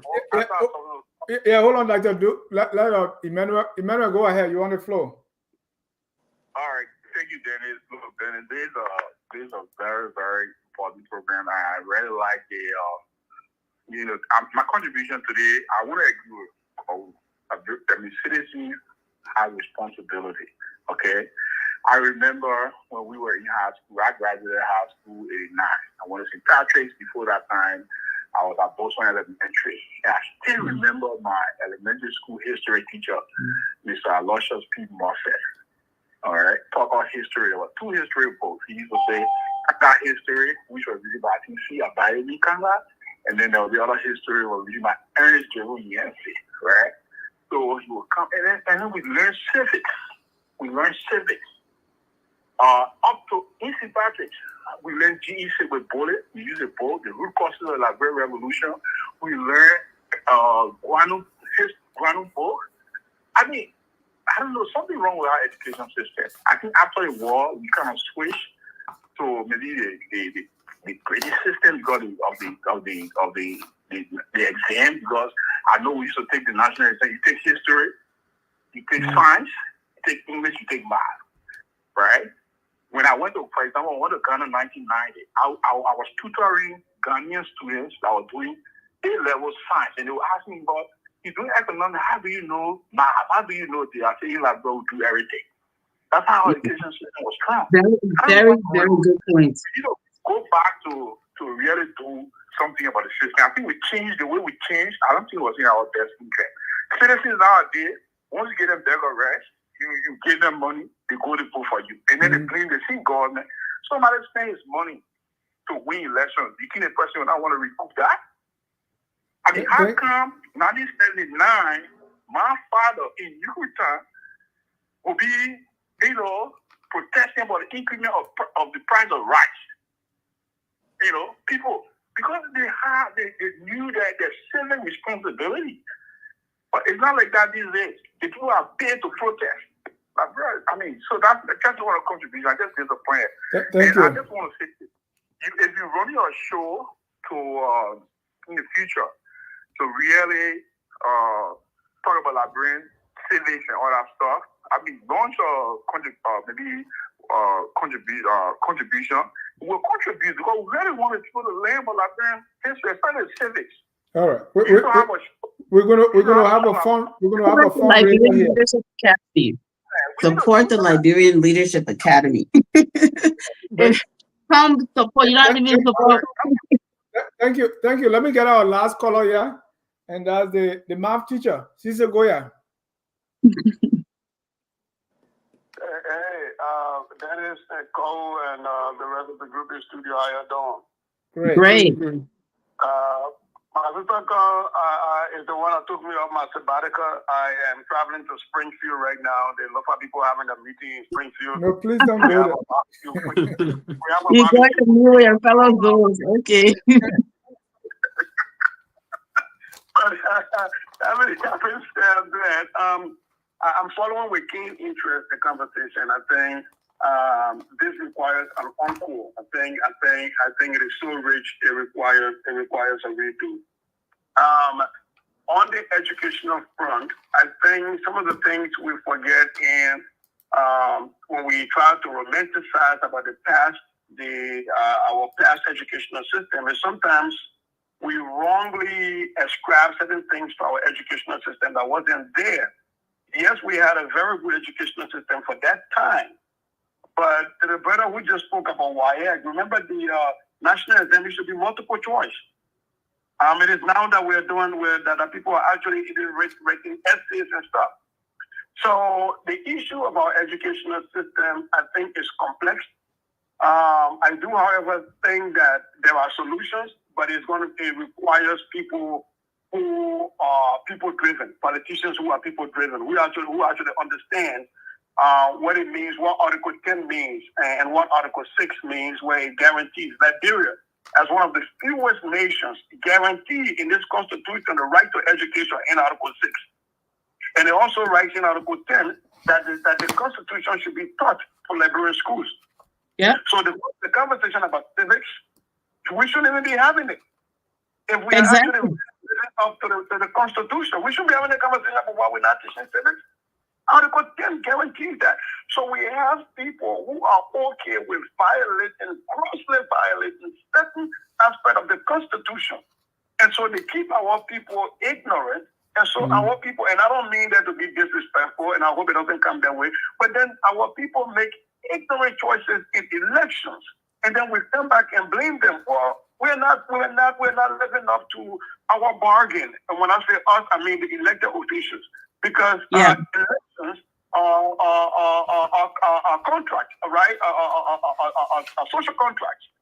And so I shouldn't elect you for you to violate parts of the Constitution just to hold me down. So you talk about Article 6, Can I ask you a question? Yes. If the elected officials have never seen a copy of the Declaration of Independence, they've never seen the 1986 Constitution, how you realize, I understand what everyone is saying about the government should do this. The people we are electing, some of them don't even see the Constitution in their entire lives. That's a fact. That's a fact. Yeah. You know, you came to my class, right? Civic Goya sat in on one of the Liberia Leadership Academy classes. None of those students, and they're all but one are university students, one is a university graduate.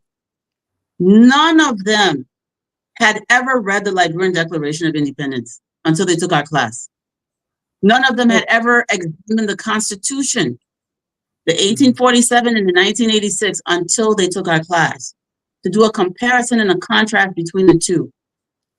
How can these smart young people? So, Cici, what is the solution? In the context of the fact that the people that we're empowering, do you think T5 has ever read the Declaration of Independence or the Constitution? I don't think so, but I also think that politicians at their worst are manipulative folks, and that's just me speaking there. But I also think, thinking about your question, it almost comes to the situation with the egg or the chicken, which one comes first? Because our people are making these decisions, voting for people who tell them, I will build toilets for you, I will build roads for you. When they don't understand that is not a role, that is not a responsibility of a representative or a senator, that you can go ahead and put in budget. You can control your colleagues to put in budget for roads, but you don't come to me and tell me you give me scholarship. That should not be your work. You should empower me. What are the economic empowerments you bring in that would get me to pay my children's tuition? But if our people don't know that, if our people haven't been taught civics in school, they don't understand the roles and responsibility of a mayor, the roles and responsibility of that even the city council should exist. right? And the roles and responsibility of the superintendent or the senator Or and the the roles representative. and responsibilities of a citizen, of a common everyday citizen. Thank you, or their own responsibility, right? If they don't even know their own responsibility and their rights, so they don't then make quality decisions. And that's the reason we end up with folks like you're saying that may not have read the Declaration of Independence, may not have read anything that has to do with Liberia before 1822, Liberia after 1822, beyond the things they find in a simple Google search that they learn in rote memory in primary school that they never had a chance to advance on or clearly question. So I was just calling to say bravo. This is a great show. I follow you throughout. I'm just sorry that I wish I hadn't been in Springfield to come on, but I think this requires a lot for you guys. That you folks are doing a good job on this. This is good. And Dennis, hats off to you as always. Thank you. Thank you. You know, anybody? All the colors we have. Those days when the flag was being raised, everybody had to stand.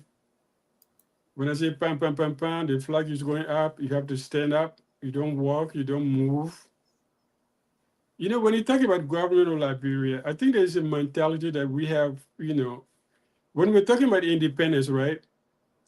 You talk about this, independence, okay, let's say we became independent 1847. But from 1847 to 1980, a group of people controlled the government. What's the group of people? A what party, group of people? a political party. As you said it once, you said So you're political saying, party. are you saying we have one political party? Party. You said a two-week party. The two-week party took over the government with Ejim Roy. We have not had one group of people controlling the country. That's my point.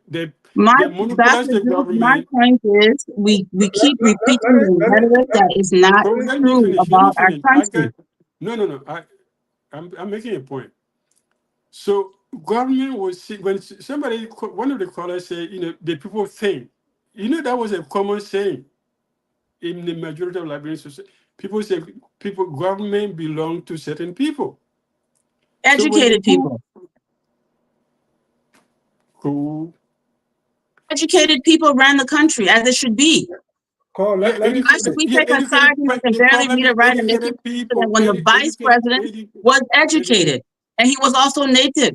So in their minds, native means illiterate. But we had educated native people. Our vice president was born on a banana leaf in Gibi. When they killed Tauber, why they didn't empower him with that native Congo business?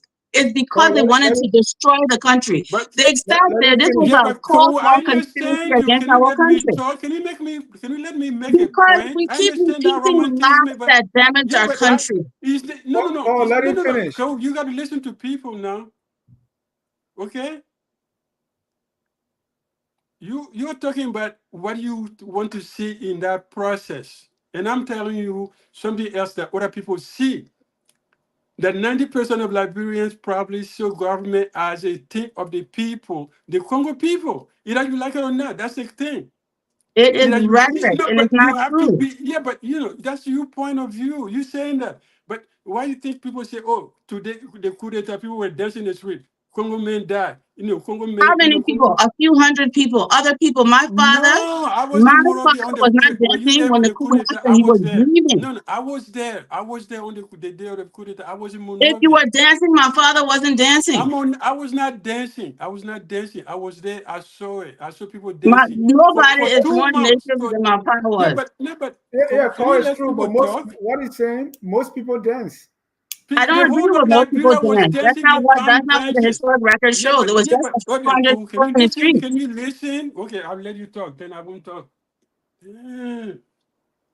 Most people were not dancing in the streets. That's a false statement. Do you want to listen to me or you want to talk over me? I want to listen to the truth. Okay, no, it's not a truth. The Monrovia 1980, everybody was in the streets dancing.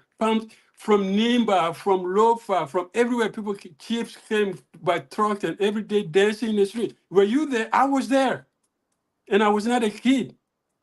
I had graduated from college. I went back for vacation. I got caught into it and stay on. So there was a perception that the government belonged to a certain group of people. And that perception, you can't say you may deny it, but that's a Dr. reality. So when the Dr. coup happened, they said native men took over the country. And that mentality, we took over the elephant. We took over, now we're going to eat it. But nobody thought about how the elephant came to be being. You have to listen to something. No. Yeah, but you said, yeah, but I won't say it's true or not true. Your perception is different from mine. So you can't say I'm Yes, not telling the it's not truth. perception, Dr. Duke. It's your Who was the vice perception, because I president was there when the when coup those changes happened? happened. No, I Who was was the there when vice those changes. president when the coup happened? Huh? Cole, Who that's was the vice not his president when the point. coup happened? That is not his point. That's No, not it my is point. my You're point not though. And we listening. have Because no, you're children not listening. watching. No. I don't think Yeah, you're but if listening. he finished, Bro, then you're you'll not get it. listening. You're not listening. You're not making sense of what I'm saying. I'm just saying the general perception in Liberia up to the coup was the country was run by settlers, and you had to adapt their ways to be part of it. And they brought few people in at time. But the general perception for Liberians was Congo may run Liberia till 1980. You can't refuse that fact. So when native people took over, they said, okay, now is our time. When Joe Howard Taylor said, it's our time to chop. That she did. That was not new. It So, came from 1980. so That came from 1980. okay. People say it's our Yeah, time to let chop. me come in. Let me come in, please. No, I'm not Dr. done. Duke, I'm I not hear done what you're because saying. when I'm done as a professor, you will probably see my point. That perception of we have now the elephant meat gave rise to this corruption, the ethnocentric politics that belong that, oh yeah, it's people see it, people live it, people went through that. So you can say yes, it was I'm Congo. not disagreeing. I'm People not confuse disagreeing with the Congo and perception. education. The Yeah, perception. if I'm you not if you're in disagreeing with Liberia the today, perception. no, if you are in Liberia today or to yesterday, they'll say, yeah, you're a Congo woman, you're educated. But that confusion even Nobody might ever look in my bad. life has called me a Congo woman. Nobody. The perception that is created. What made we have to become a president in 2017? You think we would have been president elected in 1980? Could we have been Our elected people, president in 1980? All Or right, Bucky be elected in people, 1980? I want us to conclude. I want to say something, Dr. Duke. Yeah. Yeah, For I'm listening. me, it's an emotional response I'm giving you. I don't mean disrespect. You know I adore you, Dr. Duke. I'm giving you this emotional response because of what this agenda of disinformation, this Cold War agenda of disinformation, this attack against the Republic took my father. So I have personally lost as a result of the lies and disinformation that were pumped into our country because they were angry that Black men stood up during a time period when we were subjugated and tried to exert self-determination. Most of the things that we know about our country are lies. We have proven that. They lied about almost everything. They lied and said we never had a Native president until Samuel Doe. They lied and said Native people were not given citizenship. They lied and lied and lied. And when you repeat lies, they become a general perception that people have, that everyone who is educated is Congo. And it wasn't even about, even Momolu Dukla then were considered Congo people because they could read and write and conduct themselves with the dignity of an educated person. So what ends up happening is, into the system. When you're so integrated, what you ends become up Congo. happening is you have Native people go to school and they say they're Congo. And they believe that illiteracy and nativism are synonymous. That in order to be native, it means you illiterate. In 1980, more indigenous people were educated and working for government than any descendants of repatriated people. This is a fact. The majority of the educated people in Liberia in 1980 were indigenous people. The majority of the people working in government were indigenous. And at what level were they working? Our vice president was indigenous. So we kill the president like we did with E.J. Roy. The vice president is supposed to take over. Do you know why Warner didn't take over? Because The CIA told him if he goes to Liberia, they will not be able to protect him. They would rather empower an almost illiterate soldier But nobody than disputing that. the I'm person talking who about was perception. rightfully. My I PhD. agree. I'm telling you where the perception comes from. The perception comes from it's information warfare. Yeah, And in 2024, that we know better in hindsight that the CIA has come out with their declassified files and admitted what they did to Liberia. Why are we still repeating it? No, but They admitted what they did to us. Why are we still repeating it? you're talking about factual thing. I'm talking about ideology. The national ideology, the national perception in Liberia in 1980 was Congo men run the country till 1980. 1980, native men took over. And they took over and they said, it's our time to chop. And since then, we've been on that trajectory. That's what I'm trying to say. You can't change that perception. That's a reality. You can say the CIA do this. That's all true. That's all true. But the fact is, 90% I'm of not Liberians disagreeing that it's the perceive. perception. What I'm saying, the responsible thing for us to do as scholars in this day and age is to tell people where the perception comes from. All right, we got to. I don't want us to go beyond 2 hours, so we have 8 minutes to close. So let's go around the room for your closing, beginning with William. Thanks, Mr. John. Before you come in, our governance consultant right here, Mr. Admas Alif, has launched the Liberia Governance and Justice Initiative. Okay. This is what it says. It says at the Liberia Governance and Justice Initiative, we believe in a Liberia where justice, equality, and good governance are more than ideals. They are everyday realities for all citizens. Our organization is committed to advocating for human rights, promoting transparency, and empowering communities through education and engagement. So Mr. Saliba is going to be here very soon, next Thursday, so we can talk about the LGIJ. You don't want to miss that.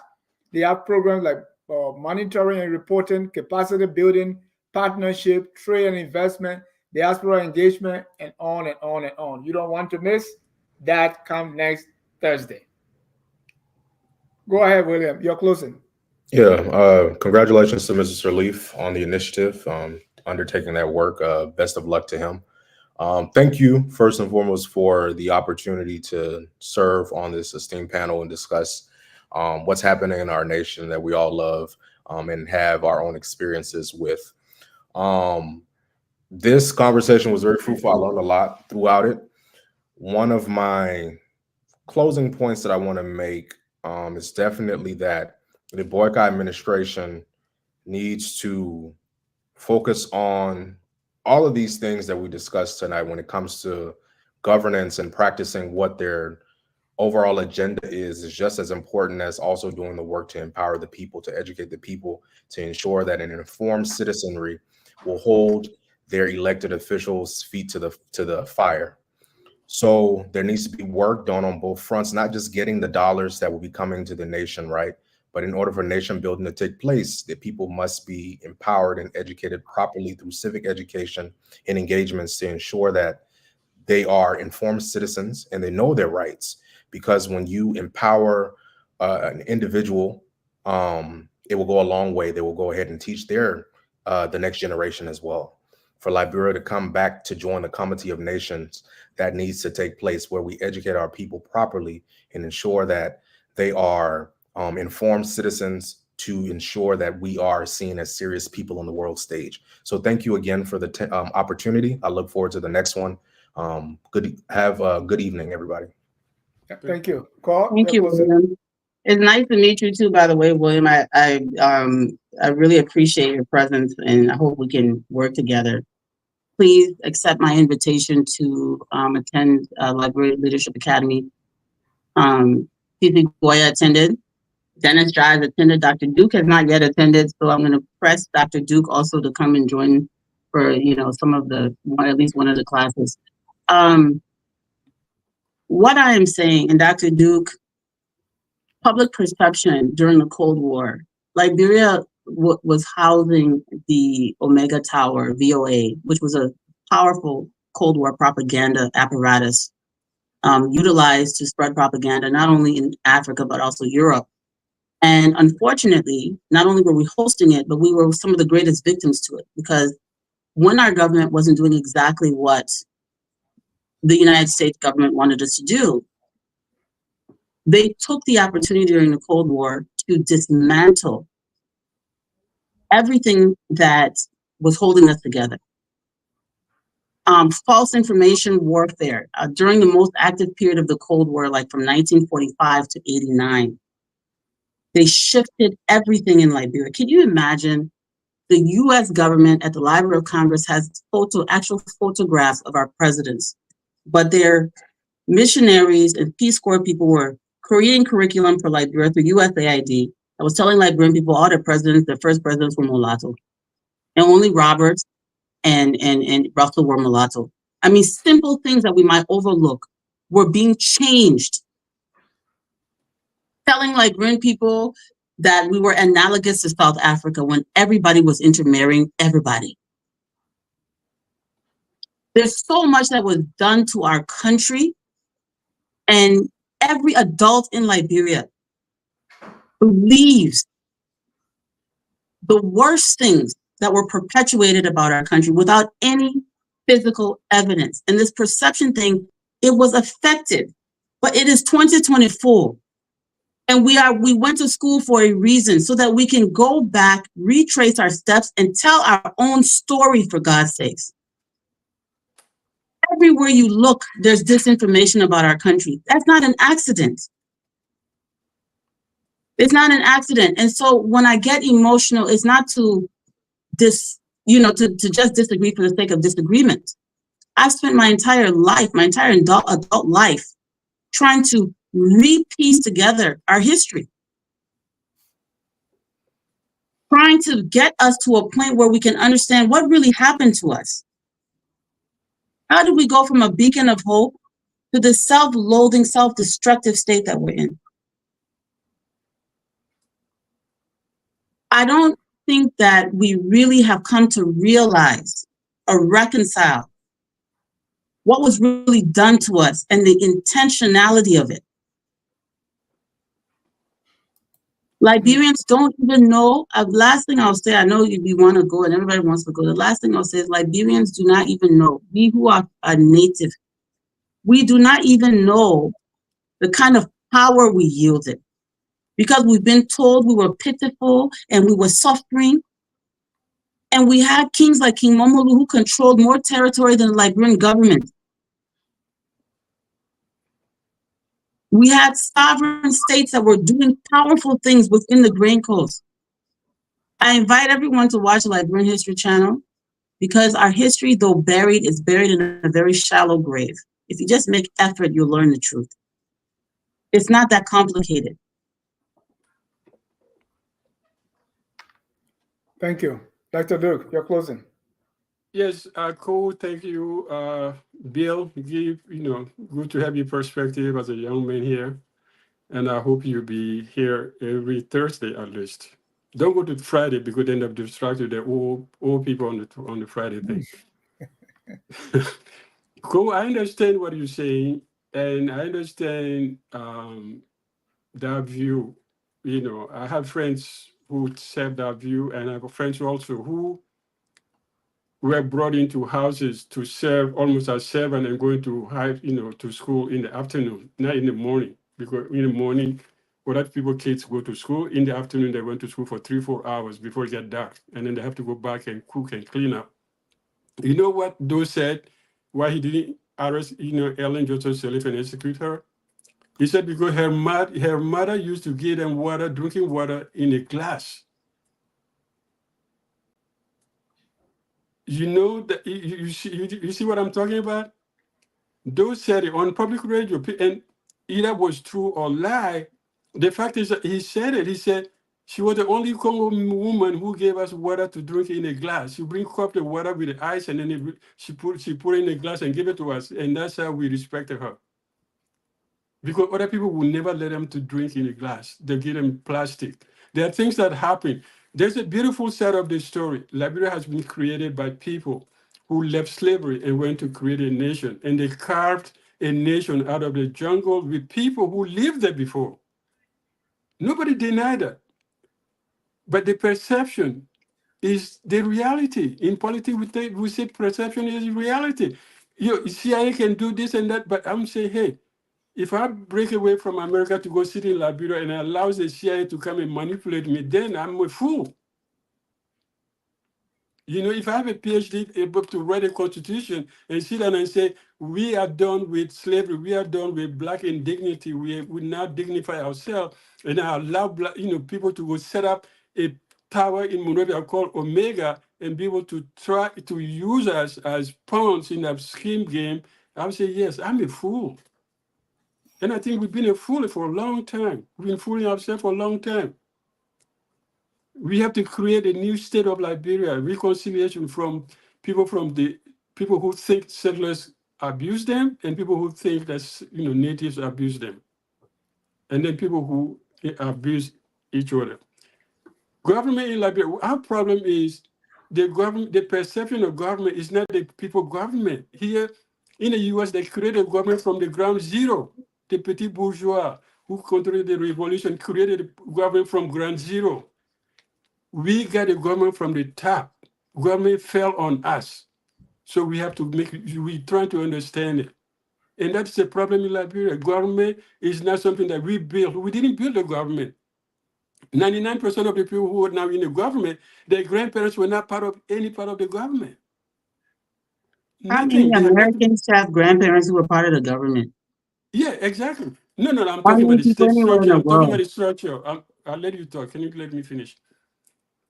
And that's the point, that we have a government that comes from the top, not from the bottom. It's not a city council, the town villages that sit and say, okay, we need a representative, we need this and that, we need a senator at that level. No, it came from the top. It came from Monrovia dictating, this is how the state is going to work. And that's the difference between people who can empower themselves to do things and people who say government as an elephant meat. So that's where education comes in. And the person who can do that is the government. Government needs to fund education. Government needs to tell people, no, we're not going to import development because there's no such thing as home delivery development. You have to create it from the house. You have to create it from Liberia. And that comes with education. So when I ask the question, you probably will not, but when you passing on Capitol Hill, let's say 7:30 in the morning, they're raising a flag. Everybody stopped. Everybody stopped. People respected that. But did they know exactly what they were doing? But they feared. There was a fear of breaking the law. But those things are gone through the window. So how do you recreate a nation state that we envision?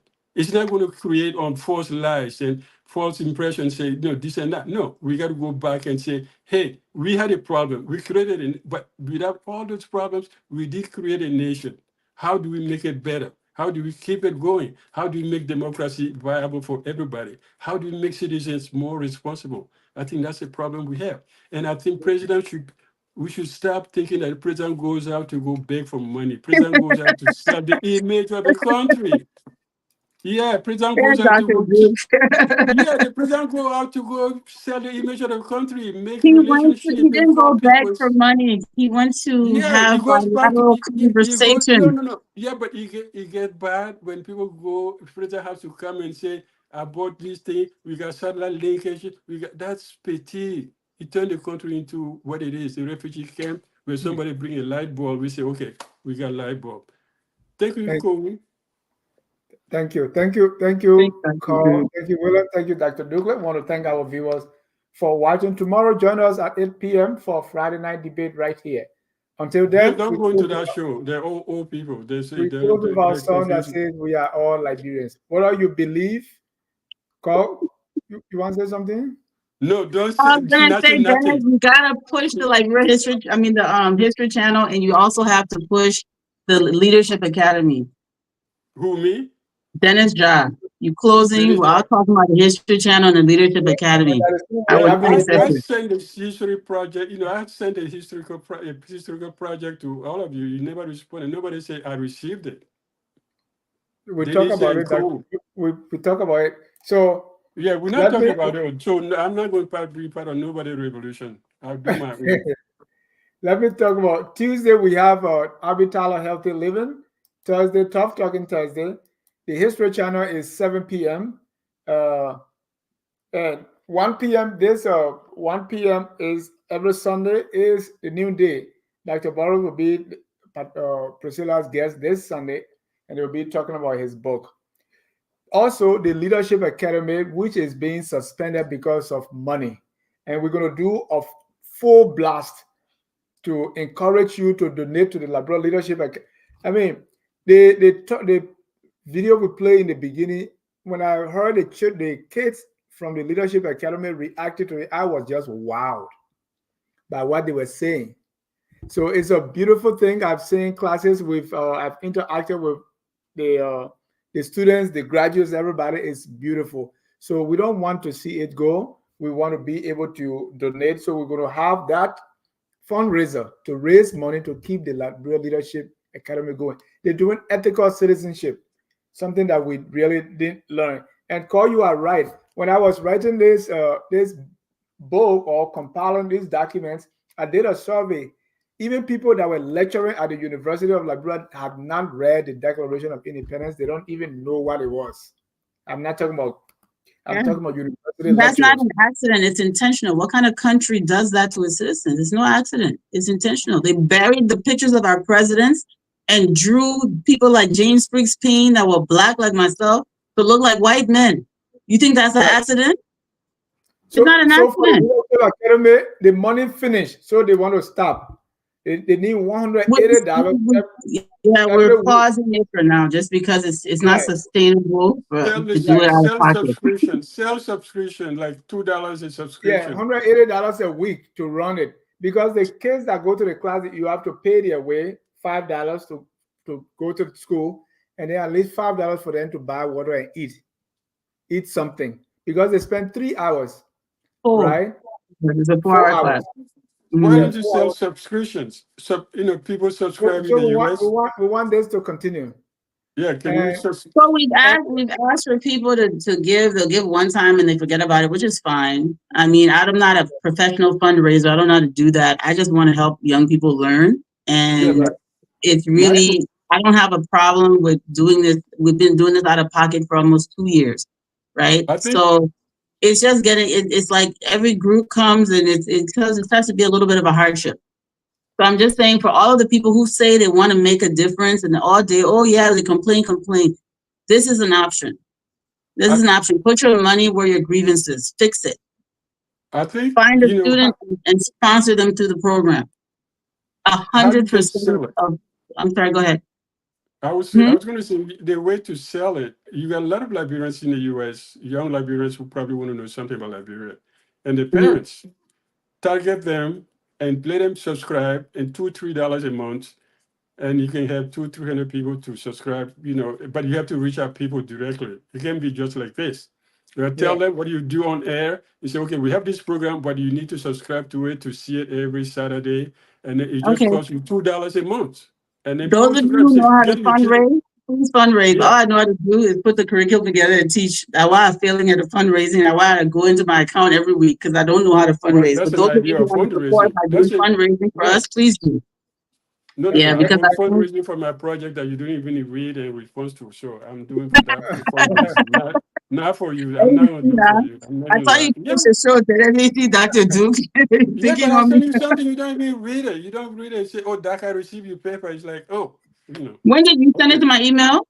All right, okay, we'll talk that offline. Let me thank you all again for coming. I want to thank our viewers, those watching now, and those who watch later. Until then, we're going to conclude with our song that says, "We are all Liberians." Have a good night, and God bless you. Thank you. All right.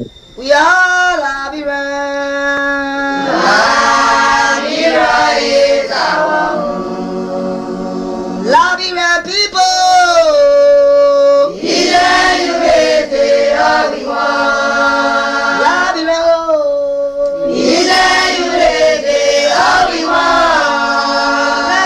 Liberia.